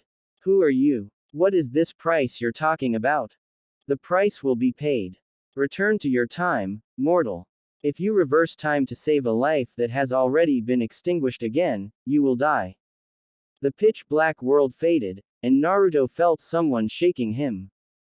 Naruto. What's going on? Sasuke was above him, looking pale and scared. Naruto clutched his head in sudden pain. He opened his mouth, but no sound came out. Great. Back to silence. The thought had barely registered in his brain before he shoved Sasuke away, feeling an impending sense of danger. Get back. Help Kurenai-sensei. A powerful swirling vortex of wind formed around Naruto. Was this the price the voice was talking about? Naruto didn't know, but something was happening. He was so absorbed in the pain, he didn't notice as Gato was killed, and his men fled. He didn't register the fact that Kurenai, Haku, and Zabuza had fought side by side, as allies. He didn't even know that a fight had taken place. The splitting pain in Naruto's head doubled, and his breaths came short and fast. Ow! Sasuke and Ino stared frozen at the maelstrom surrounding Naruto. Time seemed to stop. A powerful flare of unknown chakra spiked, purple in color, another joined it that was white. When the winds died down, Naruto was on the ground again. 3 other motionless forms surrounded him. Ino and Sasuke rushed to check on him, and then the other 3. All were breathing, but unconscious. All eyes were on Naruto and the 3 people surrounding his limp form. Kurenai-sensei. Something's wrong, Ino reported, rather uselessly. Zabuza blinked. Thanks for your help with that, woman, but this has nothing to do with us. Haku. He broke off as the girl rushed towards Naruto. Well, so much for that. He turned to Kurenai. Haku has medical experience. He might be able to find out what's with the blonde brat. Kurenai had no idea what to do. Whatever help you can offer, we'd be grateful for. Konoha will no doubt reward you for your troubles. Zabuza seemed pleased. Excellent. Take as long as you need, Haku. Ino and Sasuke moved aside as Haku knelt to examine Naruto. His chakra is almost depleted. Does he have low chakra reserves? Kurenai frowned and shook her head. He has the highest reserves I've ever seen in anyone his age. I don't know that he's ever had chakra exhaustion. I didn't feel any flares of chakra high enough to wipe out his reserves. She ran several scenarios before her head before she remembered his Kekkei Genkai. Something must have happened that caused him to turn back time over and over again until he got it right. I know what the problem is, she announced, seemingly out of the blue. He has a Kekkei Genkai. He probably used it over and over again to keep us from getting hurt. Haku and Zabuza exchanged wide-eyed looks. A Kekkei Genkai that had prediction powers and was not the Sharingan. Neither had ever heard of such a thing. What about the random people? Ino wanted to know, gesturing to the 3 people around Naruto. Everyone's sweat dropped. They had almost forgotten about the random strangers. I have no idea, Kurenai stated, quite honestly. This didn't happen when he used the Kekkei Genkai before. Haku frowned slightly. Well, I can give him some soldier pills. They should boost his energy and chakra levels enough for him to be able to return to Konoha. She did just that as she spoke. Almost as soon as the pill had been swallowed, Naruto bolted upright, nearly colliding with Haku. Hey, I need you to speak to Haku for me, Sasuke. Naruto sent quickly before continuing, I think that Zabuza and Haku should join a hidden village as soon as possible. Tell her that if she doesn't, they'll both die soon. I have no ill intentions towards them, and I'm only saying this because they helped me. Asterisk. Sasuke repeated Naruto's words. Haku stared at the blonde. Is this the truth? Naruto simply nodded. His gaze slid to Zabuza. He continued feeding his words through Sasuke. This is the only warning you will have. Stay away from Akatsuki and join a remote village. Otherwise, you won't be safe. And Haku, keep the 4 tails a secret. Asterisk. All of the people present were surprised at Naruto, Sasuke's words, including Sasuke himself. Haku was a Jinchuriki. Haku paled considerably. She had used none of the power from the 4 tails, which meant that Naruto was a Jinchuriki himself. Which one? Sasuke didn't even need Naruto to respond to that. The 9 tails. If Haku had been pale before, now she was colorless. I thank you for your warning, Naruto-kun. I will do as you have said. Zabuza shook his head in grudging admiration. Thanks for the warning, kid. If we ever meet again, I'd be happy to help you. Forget what I said before. You're a true ninja. Haku and Zabuza left after Zabuza had finished his little speech. Ino was becoming irritated at being ignored. Okay. Hello. Are you guys still forgetting about the 3 random strangers that just appeared in the middle of Naruto's little vortex? Abruptly, Naruto knew. I know who they are. They're here because I destroyed the timelines they lived in. He looked down at the 3 strangers. The first was clearly older than Naruto was. Probably around the age of 21, the man had fiery red hair that spiked in all directions. Seals covered the skin that was visible like tattoos, and his ears were pierced. Naruto pointed to him. That's Natsu Namikaze. He's 22. In his dimension, he was the container of the Kyubi. He left Konoha when he was 13 and joined Akatsuki. He became the apprentice of Uchiha Itachi. Through the instruction of Itachi, he fully merged with the Kyubi. Asterisk. Sasuke's face stilled completely at the mention of that name. A burning rage built in him, but he said nothing. Naruto continued, the blonde is Naruko Uzumaki. She's the same as me, as far as her life went. She is the Kyubi Jinchuriki. She's 17. She's a Chunin and was an Anbu. She never was a member of a Genin team but was instead tutored under Mitarashi Anko. Asterisk. The last one is a civilian, Naru Namikaze. She is 11 years old and does not have the Kyubi sealed in her. In her timeline, the Yondaime Hokage sealed the Kyubi into a dying baby. The small girl had white blonde hair and looked frail. She wore glasses. Drawing in a deep breath, Naruto finished. In other words, they are all alternate version of myself from timelines I destroyed. And because I know you're wondering, Kurenai-sensei, the reason I kept using my Kekkei Genkai repeatedly was because I saw each of you die in front of my eyes over 11 times. Asterisk. All of Team 8 stared at Naruto in absolute alarm. He didn't meet their eyes. I couldn't let that happen, so I broke a rule. I have to pay the price, and these three are part of it. They're my responsibility. He gave them all a solemn look. If I ever try this again, I'll die. So please don't put yourselves in such danger. Asterisk. Ino was taken aback. He hadn't said that he wouldn't do it again, he'd just said to be more careful. Was he actually saying he'd exchange his life with any of theirs? Naruto. Ino sighed. Keeping us alive isn't your responsibility. If we had died, it wouldn't be your fault. Naruto snorted disbelievingly. You go tell the village council that. If I returned without my team, I would be exiled. They would all think I killed you. Asterisk. Ino had deduced from the conversation that Naruto had some sort of connection with the Kyubi, but she wanted to hear it from Naruto. What's that supposed to mean? The Kyubi is sealed inside of me, Ino. Naruto said simply. A small smile spread across his face when he saw Natsu was beginning to wake up. Would you explain the situation, Ino? Asterisk. Natsu's eyes snapped open. They were a vivid violet color. When his eyes settled on Naruto, he frowned.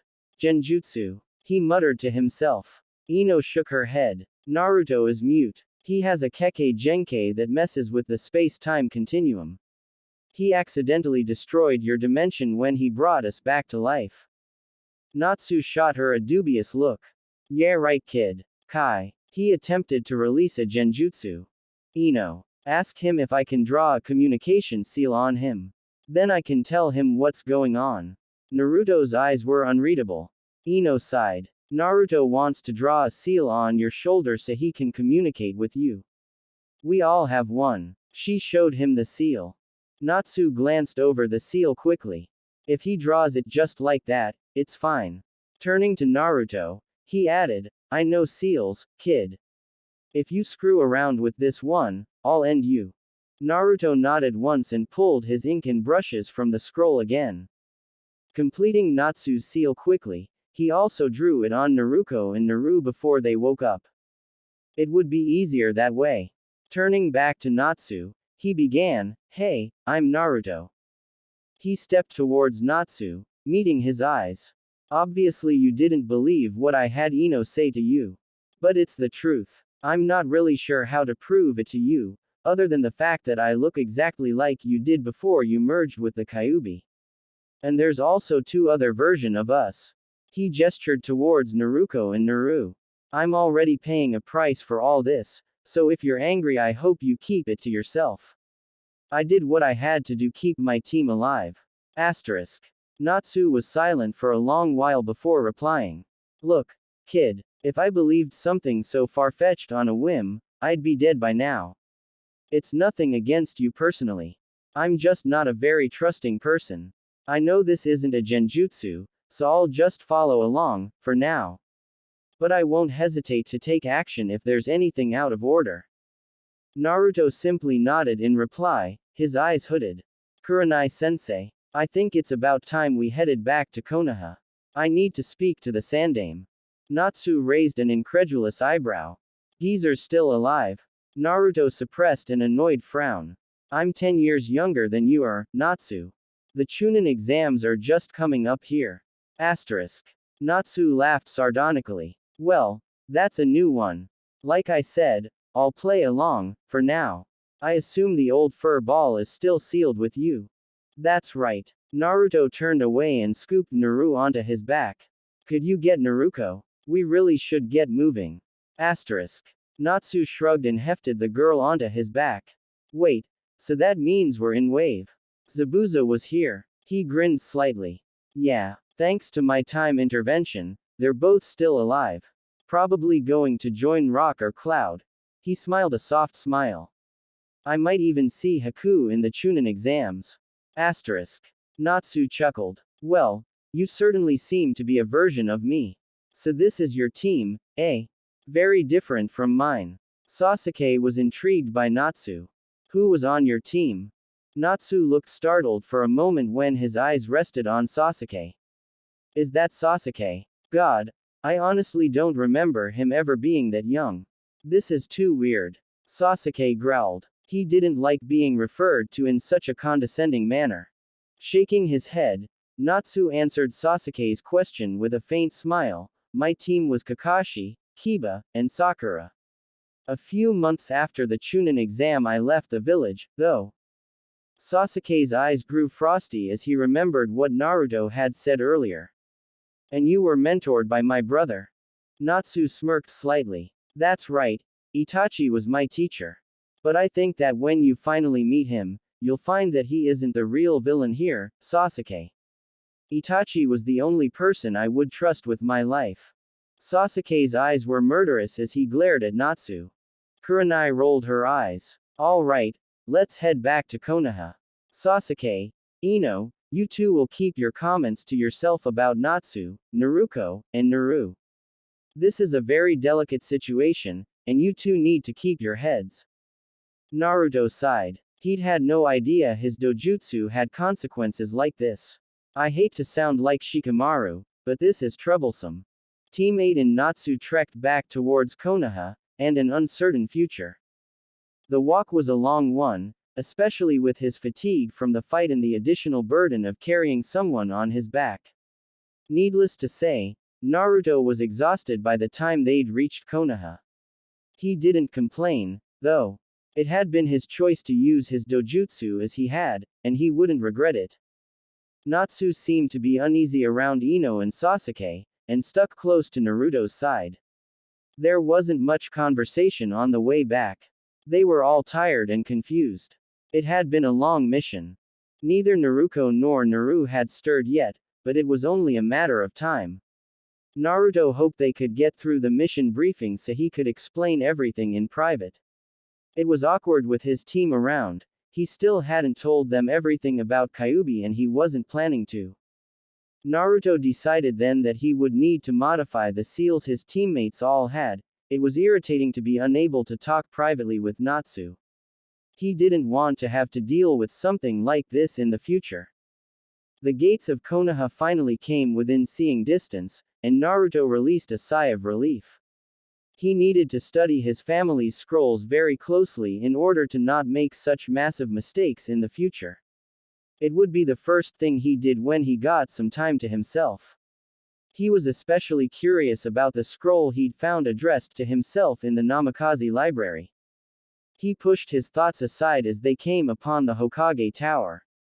Kurenai gave them all a weary smile. Ino, Sasuke, you two can head home if you like. I'm sure you're tired. Naruto, Natsu, you'll need to come with me. We need to sort out your situation.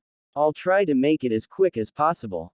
She didn't mention how exhausted Naruto looked, but he could tell she was thinking it by the concern on her face. Ino and Sasuke were too weary to protest, and went their separate ways. Naruto let loose a long breath. Right, sensei. Let's get this over with. Natsu remained silent. He was hoping he'd be able to talk with Naruto right away, but he knew protocol better than most. It was one of the things he disliked about ninja villages.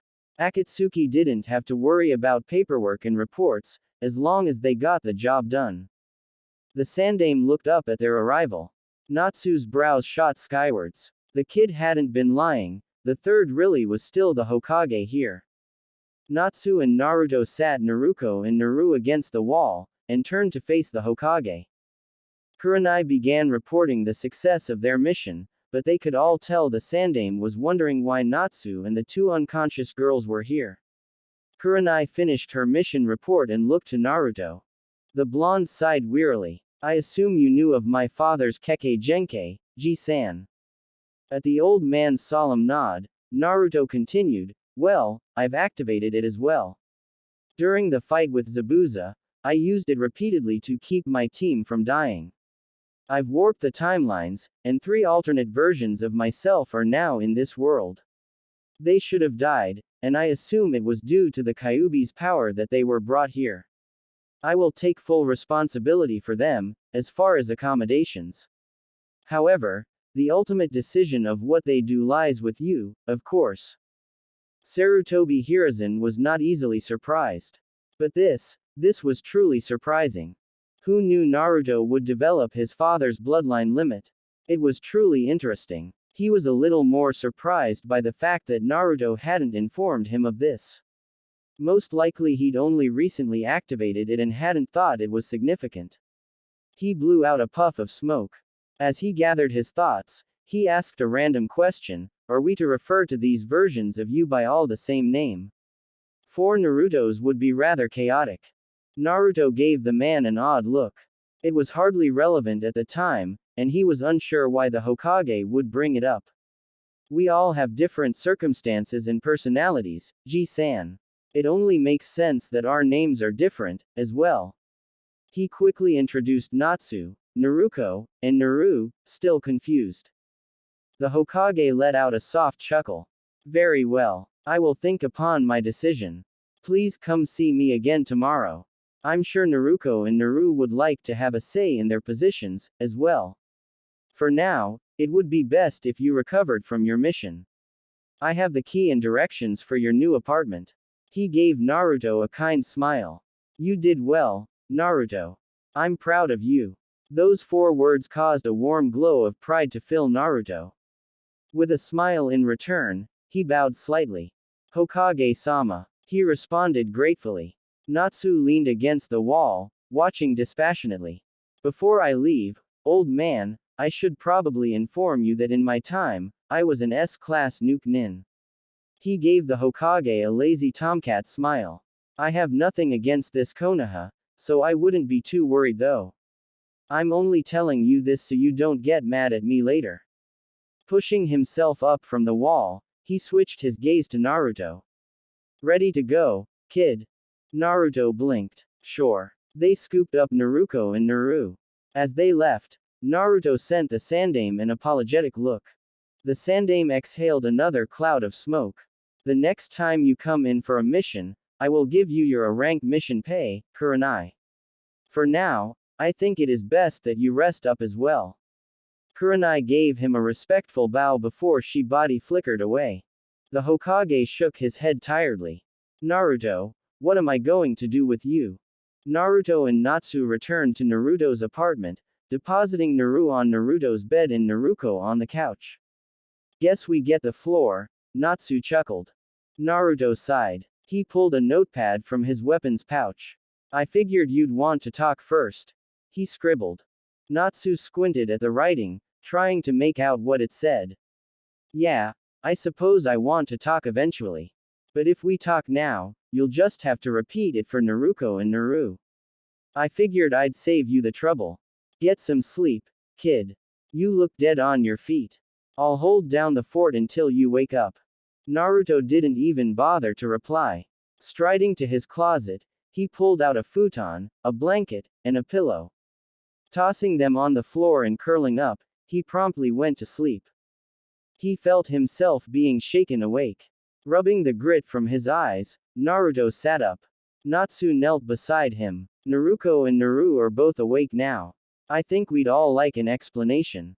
Naruto pulled out his handy-dandy notepad again. Let me modify the seals first. I don't want my team hearing all of this. Natsu relayed the message to Naru and Naruko, explaining that Naruto was mute. Naruto quickly modified the seals. There, now we can speak freely. Asterisk. You idiot. The voice came roaring into all of their skulls. Naruto winced. Not so much chakra, Naruko. Asterisk. Oh, sorry. The volume level dropped considerably. But really, I'm angry with you. Although you're me, in a way. I guess. But yeah, I'm mad. I know you couldn't help it, but I'm mad. Naruko rambled. I understand. Naruto sighed. But I didn't have any other options left at the time. And I had no idea of the consequences. My father isn't exactly here to tell me all about his Kekkei Genkei, you know. Asterisk. Naru's soft voice came through, barely audible. Why is Dad not here to tell you? Is he on some distant mission? Asterisk. Naruto blinked incredulously before he realized that in Naru's time, the Yondaime was still alive. He died here instead of the Sandaime. He sealed Kyubi into me. Asterisk. Naru's eyes grew teary. That's horrible. Asterisk. Naruto butted in. What's the other chick talking about? Asterisk. Naruto seemed to wilt slightly. Both of you be quiet and I'll explain. He sent Natsu a grateful look for holding his tongue. So to speak. All of us had different events take place. Naruto, ours is pretty similar. Except I haven't received training from the Anbu, and I'm sure our teams were different. As far as the Kyubi goes, though, we're the same. Naru, on the other hand, is a civilian. Our father, Namikaze Minato, was still alive in her world. The Sandaime sealed the Kyubi into a dying baby, so she didn't have to deal with the Kyubi. Minato protected her, so she was raised as a civilian instead. And Natsu, he's merged with the Kyubi. He left the village when he was 13, and joined Akatsuki. Asterisk. Naruto couldn't keep quiet anymore. What? Akatsuki? You joined those bastards. Why would you even think about it? They killed Asuma sensei. And Gaara, too. Asterisk. Naruto's eyes widened. Asuma was killed by the Akatsuki in Naruto's timeline. And who was this Gaara? Natsu sighed, and finally spoke. Look, Akatsuki never did anything wrong in my world. I took care of Madara, and we were relatively peaceful. Well, as peaceful as ninja can be. Itachi was my mentor. Asterisk. Naruto snorted. I can't understand that, but I guess your time was different than mine. What about you, Naruto? How is this world different? Asterisk. Naruto stared at the floor. My team is the only people I'd trust here. I've made a technique that gives the Kyubi a physical body. He's been training me. I have a Kekkei Genkei, which apparently none of you has. That's all I can think of. Asterisk. His three companions took this in, relatively silent. Naruto finally broke the silence. The Sandaime wants to talk to us all tomorrow. He wanted Naruto and Naru to be awake before he decided anything. You'll probably be reinstated as Konoha Nin, but be under watch for a while. He didn't survive this long by being reckless, after all. Well, other than Naru, that is. I'm not sure what she'll do. Asterisk. Natsu rolled his shoulders casually. Sounds good. You should read up on your dojutsu now, Naruto. I think I'm gonna scout around a bit. I haven't been in Konoha in ages, and I want to know what's going on. Naruto shrugged. Suit yourself. The redhead grinned and left the trashy apartment. Naru blinked shyly. If UW would like, I could make dinner. She stuttered. Naruto gave her a big grin. That would be great, Naru. He responded enthusiastically. Naruto nodded her agreement. I'm starving, she added. I'm sure Naru needs to buy some food, considering what I lived on. I'll go shopping with her. There are other things we girls both need to get as well. She waggled her eyebrows suggestively. Naruto blanched and turned away. He didn't even want to know. Have fun. He mumbled, turning to his father's scrolls. The girls giggled at his reaction and left.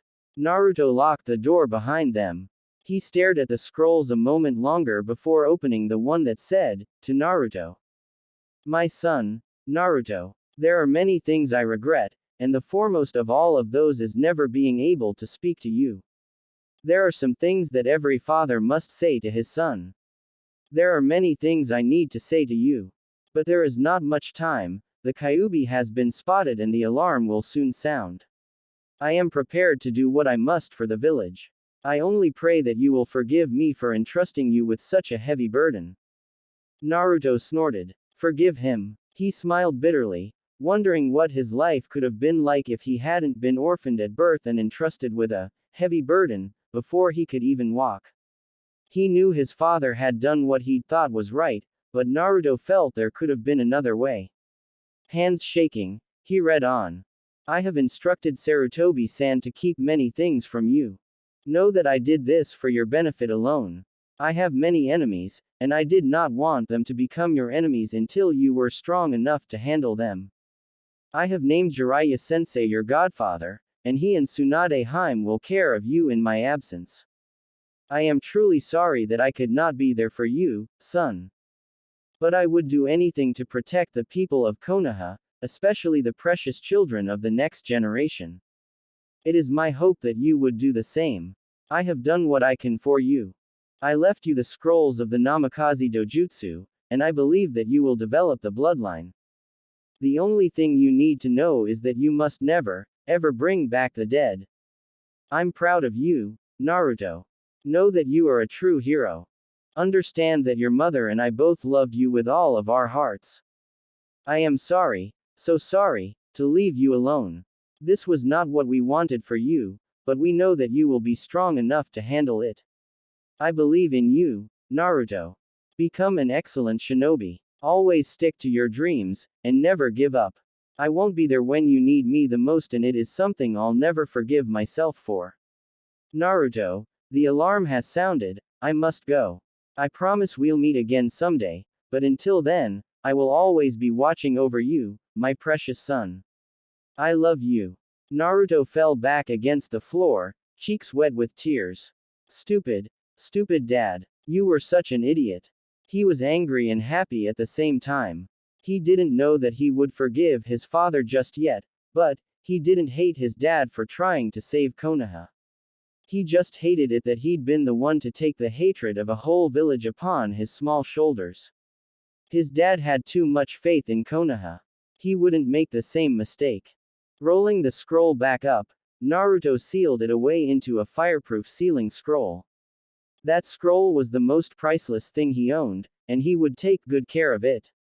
Scrubbing the tears from his face, he stared at the ceiling blankly. He chuckled humorlessly when he remembered his father's warning concerning his Kekkei Genkai.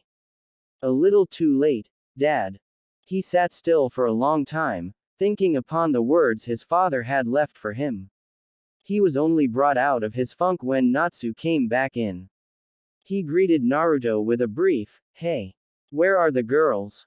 Naruto blinked. "Welcome back. They went shopping for food and stuff. Do you need to buy anything?" Asterisk. Natsu laughed and shook his head. "I carry my stuff on me at all times." He patted a few scrolls hanging from his leg fondly. "Thanks for asking, though. I think we'll get along. Seems like you've got it pretty rough here." Naruto's face darkened slightly at the mention of his hardships. I'm sure you did, too. We're Jinchuriki, after all. Asterisk. That we are. Natsu's face was serious. You have scrolls from our father, right? Would you mind if I take a look at a few? I never learned anything past the Rasengan. I would like to. You have a right to them. Naruto agreed. He pulled a few out and carefully passed them over. Maybe you can help me learn them when you're through. Asterisk. The older man chuckled and took the scrolls. Sure thing, kid. I have lots of things I can teach you. And who knows, you might show me a few things as well.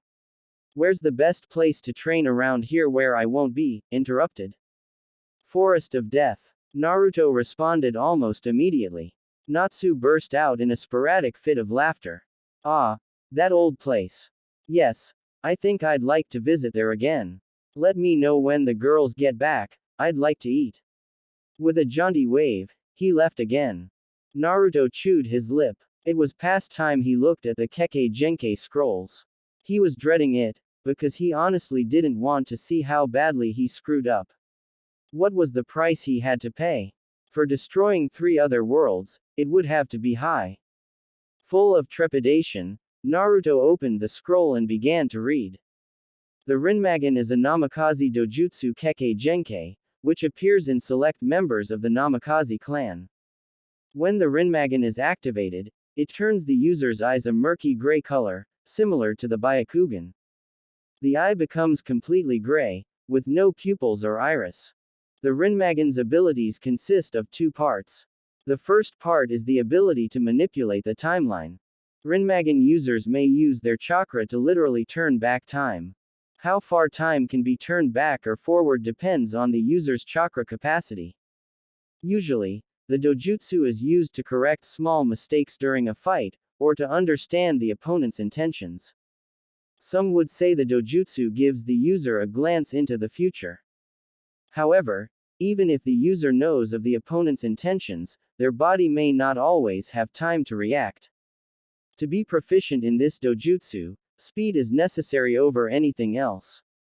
Concerning the first ability, there is only one thing that is forbidden, the use of the dojutsu to bring the dead back to life. If the dojutsu is used for this purpose, it warps the timelines of other dimensions and can have extremely serious consequences. A price must be paid for distorting the timelines. Every price is different, but all are very heavy. If the user decides to use the dojutsu to bring back the dead a second time, they will die. Naruto heard Naruto and Naru come through the door and begin to start dinner. He'd tell Natsu when they were finished. Finding his place in the scroll, he continued reading. The second skill of the Rinmagen has two divisions. One is night vision, and the other is the ability to develop resistance to poisons. While the Rinmagen is activated, the user develops perfect night vision, or the ability to see clearly in the dark. If the Namikaze has developed the Rinmagen, they automatically gain resistance to poisons. If a Namikaze is affected by a poison once, it will never be effective again. There are many dangers to using the Kekkei Genkei, but it has been used for generation by the Namikaze clan to manipulate time. Naruto smiled. He had known all of the first part, but he was unaware about the poison resistance or the night vision. Rising from his seated position, he stretched his legs and wandered into the kitchen. Should I call Natsu back? He wanted to eat as well. Asterisk. Naruto glanced over her shoulder at him as she supervised Naru. Yeah, you probably should. We're almost done. Naruto nodded and sent his chakra through the seal. Hey, Natsu. They're almost done with the food, you should probably head back. Asterisk. Sure thing, kid. I'll be there momentarily. Natsu replied. He seemed distracted. Naruto glanced down at Naru. You have no interest in being a ninja, right, Naru? Asterisk. The younger girl smiled up at him. No, Naruto ni-san. I don't think I would like to be a ninja. I don't fighting. Naruto smiled back. I'm glad. I don't either. The door opened and Natsu came in. I'm back, he greeted the three in the kitchen. Welcome back. Naruto bellowed, grinning widely. It wasn't something she got to say often, so she was glad for the chance. Natsu snickered and strolled into the kitchen. What are you making? He questioned. Omelette rice. Naruto told him cheerfully. Yum. Natsu grinned. His face settled into a look of contentment as he took a seat at Naruto's table. It's nice, coming home to people. He added, sounding almost philosophic. Naruto and Naruto nodded their agreement, both seeming happy. Naru looked a little sad and didn't say anything. Compared to the other three, she suddenly felt as if her life had been extremely easy. They all noticed at once. What's wrong, Naru-chan? Naruto knelt down beside the girl, seeming concerned. Naru gave her a soft smile. It's nothing, Nei-chan. I just felt bad for all of you. My dad was still alive my whole life. There's no reason to feel bad, sweetie. We're all happy that you had a father. We might be a little jealous, but we wouldn't be angry with you. Naruto patted Naru on the head and stood, dishing up the food and setting it on the table. They all sat and began eating in silence. It wasn't awkward at all, because they were all satisfied that they weren't alone. No words needed to be said. When they had finished their food, Naruto spoke up. This probably isn't the time for this, but Naruto, why are you mute? Naruto was never known for her delicacy. She was curious, so she asked. Naruto's gaze grew painfully haunted. Swallowing hard, he answered, it was Mizuki. He's always hated me. Unlike your version, Iruka-sensei wasn't there to protect me. Asterisk. The three guests fell silent. There wasn't much else to say to that. They'd all faced different hardships, and they knew what being all alone felt like, except perhaps Naru. I'm sorry for bringing it up. Naruto finally said. Don't be. It's not your fault. Naruto glanced away, staring listlessly at the floor. Natsu cleared his throat meaningfully. This gloomy atmosphere doesn't suit us. He commented, cracking a small smile. Naruto, there was something I wanted to talk about. Well, mainly Naruto. Would you rather stay on your team, Or join a team with Naruto and I. You'd probably be put under my command, if the Sandaime trusts me enough. Naruto tipped his head to the side, considering it. I like my teammates fine. But it'd probably be for the best if I joined your team. We'd work well together, and you could teach me things I need to know. But, I'd like to wait until after the Chunin exams. Asterisk. Naruto smiled. She was happy to hear this. Yay. But wouldn't we need one more person? Teams are normally 3-man cells plus a leader. Natsu shrugged. Normally, yes. They might randomly assign us a teammate, or we may just have us 3. I'm not really sure what the Sandaime will do. There's no reason you should be. Naruto snorted. So let me get this straight. Naruto, you're a Chunin, right? What about you, Natsu? Asterisk. I'm a Chunin. Naruto nodded enthusiastically, her pigtails bouncing. Natsu smirked. Technically, I'm a genin. But I'm cage level, I suppose. I'm probably the strongest in Konoha at the moment. And I'm not just saying that because I want to sound strong. In fact, I expect you to keep it to yourselves. I don't want many responsibilities. His violet eyes twinkled mischievously as he crossed his arms over his chest. Naruto laughed at him. You're a weirdo. I think we all need to make lists of things we need to do here. I know I'd like to find Anko-sensei. I miss her. Natsu blanched. That crazy lady. Why would you miss her? Naruto grinned mischievously. She's awesome. You're like, the same age. I bet you'd get along.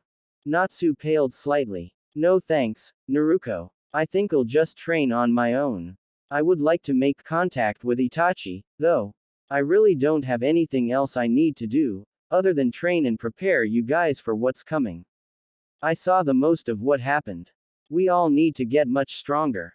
Naru watched them all in silence, feeling useless. She needed to find something she could do to help, she'd have to talk to the Hokage about it. Naruto nodded his agreement. You're both right, it'd be good for you to seek out your old senseis. I need to teach Naruto the Maboroshi no Jutsu, and help out Sasuke and Ino. I think that Kurenai sensei could help me with Genjutsu some, too. I'm assuming we all suck at it. Asterisk. Naruto also nodded vehemently. Got that right. Natsu chuckled. I can get out of them, but that's about it. So yeah, it'd probably be for the best. Naruto smiled. Is there anything directly coming up that I need to be ready for? Asterisk. Naruto sobered. Yeah, the Chunin exams are next, right? That means Orochimaru's coming. Natsu frowned. Then Sasuke will try to defect. Naruto's eyes widened. What do you mean by that? Asterisk. Natsu exchanged glances with Naruto before he continued. The second stage of the Chunin exams is in the Forest of Death. Orochimaru disguised himself as a genin and gave Sasuke a curse seal. The snake told Sasuke that he could get power, and the stupid Uchiha was too stupid to realize Orochimaru wanted to possess him. He tried to leave Konoha, and I fought with him. Naruto nodded. The same happened for me. I lost, and he went to sound. Natsu felt a slow grin creeping on his face. Well, not quite the same, apparently. I beat him and dragged him back to Konoha. He hated me after that. I had to leave then, because the council was going to kill me for hurting the precious Uchiha. He rolled his eyes. He was still a little bitter over that. Naruto looked angry. That's retarded. You did what your mission commander ordered you to, and they get mad and try to kill you because of that. I thought the same thing, but they tried to execute me since I used Kyubi's chakra against the precious Uchiha. I didn't really want to die. I would have if Asuma hadn't helped me. Natsu trailed off. Naruto sighed. It seemed a lot of trouble would come to him in the future. So basically I have to let Sasuke go to sound if I want to stay in Konoha. That sucks. Asterisk. Naruto nodded. It seems that way. Stupid Uchiha. She couldn't resist kicking Naruto's counter. He sent her a warning glance, and she grinned sheepishly in apology. Naru drifted into a back room, leaving them to their discussion. She felt a little left out, but she didn't want to bother the others. There's something else that's important that you didn't mention, Natsu. Kabuto. Naruto said wisely. Oh, that's right. I totally forgot about that creep. Natsu blinked, surprised. Who's Kabuto? Naruto felt like he was having an information overload today. He's Snake Man's right-hand man. He's in the Chunin exams, as well. He'll come up to you and blab about information cards. He's creepy. Nobody looks that normal. You'll know him right away. I'd stay away from him as much as possible. Natsu explained. Ooh, and Gaara. You can't forget about Gaara. Naruto grinned widely. You mentioned that person earlier. Who's Gaara? Naruto sighed. Gaara is the Kasuke's son. He comes to Konoha for the Chunin exams. He's a Jinchuriki, like us. He's the Ikibi Jinchuriki, in fact. He's just a little bit psychotic, but we fix that, and show him that fighting for precious people is what makes a person truly strong. He's our friend, and later on he becomes the Kasuke. Naruto looked proud at her little speech. How will I know him? Naruto wanted to know. He's real easy to spot. He's got red hair, teal eyes, and a red love tattoo on his forehead. He'll say a bunch of freaky things, but you shouldn't be scared of him. He's just a big, misguided softie. Naruto laughed. Natsu snorted inelegantly. This, coming from the person who likes Anko. Trust me, Naruto, it's a bit more challenging than that. I'm sure you can take it, though. You seem like a tough little dude. Naruto rolled his eyes. Yeah, sure. He was just a bit annoyed at being called a little dude. Back to the forming a new team thing. If we have any say in who joins our team, who would you like? We could take Ino, if Sasuke won't be here. She won't have a team. Asterisk. Natsu frowned slightly. I'm not very fond of Ino. Besides, I think after Sasuke leaves, both her and Sakura train as medic nin. They might be withdrawn from their teams completely. I would say, Shikamaru or Shino. They both become Chunin, so they'll need new teams. Naruto scowled. Wait, Shino became a Chunin. It was just Shika for me. Natsu shrugged. Well, Shino and Shikamaru both became Chunin where I came from. Temari did, too. Naruto rolled his eyes again. Is it really relevant? Honestly. So you said Shikamaru or Shino if we have a choice? Asterisk. Naruto looked pensive for a moment. Fine with me. I'd prefer Shika. Shino's kinda creepy. Natsu laughed. He's a strange one, for sure. He's very dependable, though. And not nearly as lazy as Shikamaru. Aburame are the most loyal people I know. Naruto cocked her head sideways. There are a few more things Naruto can prevent, as well. Lee and Hinata were both badly injured in the preliminary fights. I think you could keep that from happening. Naruto nodded his assent. I'll do my best. He replied, seeming a little nervous at everything that was riding on his shoulders. Rising, he lifted the dishes from the table and carried them to the sink, beginning to wash them. Naruto wandered off to check on Naru. Natsu appeared at his shoulder, and Naruto looked up, startled. Here, I'll dry, Natsu offered. Giving him a grateful smile, Naruto handed him the dishes he had washed. It didn't take long to clean them all and put them away. Naruto glanced at the clock and realized it was getting late. I'll have to head to Kurenai-sensei's and borrow a futon. I only have one. I need to head out for a bit. Naruto found himself saying. Natsu shrugged. All right, I'll hold down the fort. Naruto closed the door behind him as he left the apartment. It was better than his last one by far, but it didn't feel like home yet. Walking down the stairs, he headed towards the street, hyper-vigilant. The last time he'd wandered around alone, he'd gotten his throat cut. He went quickly to Kurenai's house. She seemed surprised to see him when he knocked on her door. Hey, Naruto, what brings you here this late? Do you have an extra futon I could borrow? I found myself a bed short tonight. Naruto rubbed the back of his neck awkwardly. Sure, Naruto. Is everything okay? This is a big change for you. Kurenai disappeared to fetch the futon, inviting Naruto inside to wait. Everything's fine. He reassured her. She pulled the futon towards the door, and he sealed it into a scroll. For once, he actually felt a drain on his chakra. Shaking his head tiredly, he signed, "Thanks, sensei. Is our team meeting tomorrow?" Kurenai blinked. "No, the Chunin exam is in 2 days. You should take one more day to rest up and recover your chakra." "All right, sensei. Thanks for the futon." Naruto waved and returned to his apartment. When he got back, Naruto was sprawled across the couch, snoring. The door to his bedroom was closed, indicating that Naru was also sleeping. Natsu looked up when Naruto came in. "Hey, kid," he greeted. Naruto pulled out the scroll and unsealed Kurenai's spare futon. "Here, I brought this from Kurenai sensei's." Natsu chuckled. "That's handy. Good night, I guess." "Good night." Naruto trudged to the futon he'd slept on earlier and went to sleep.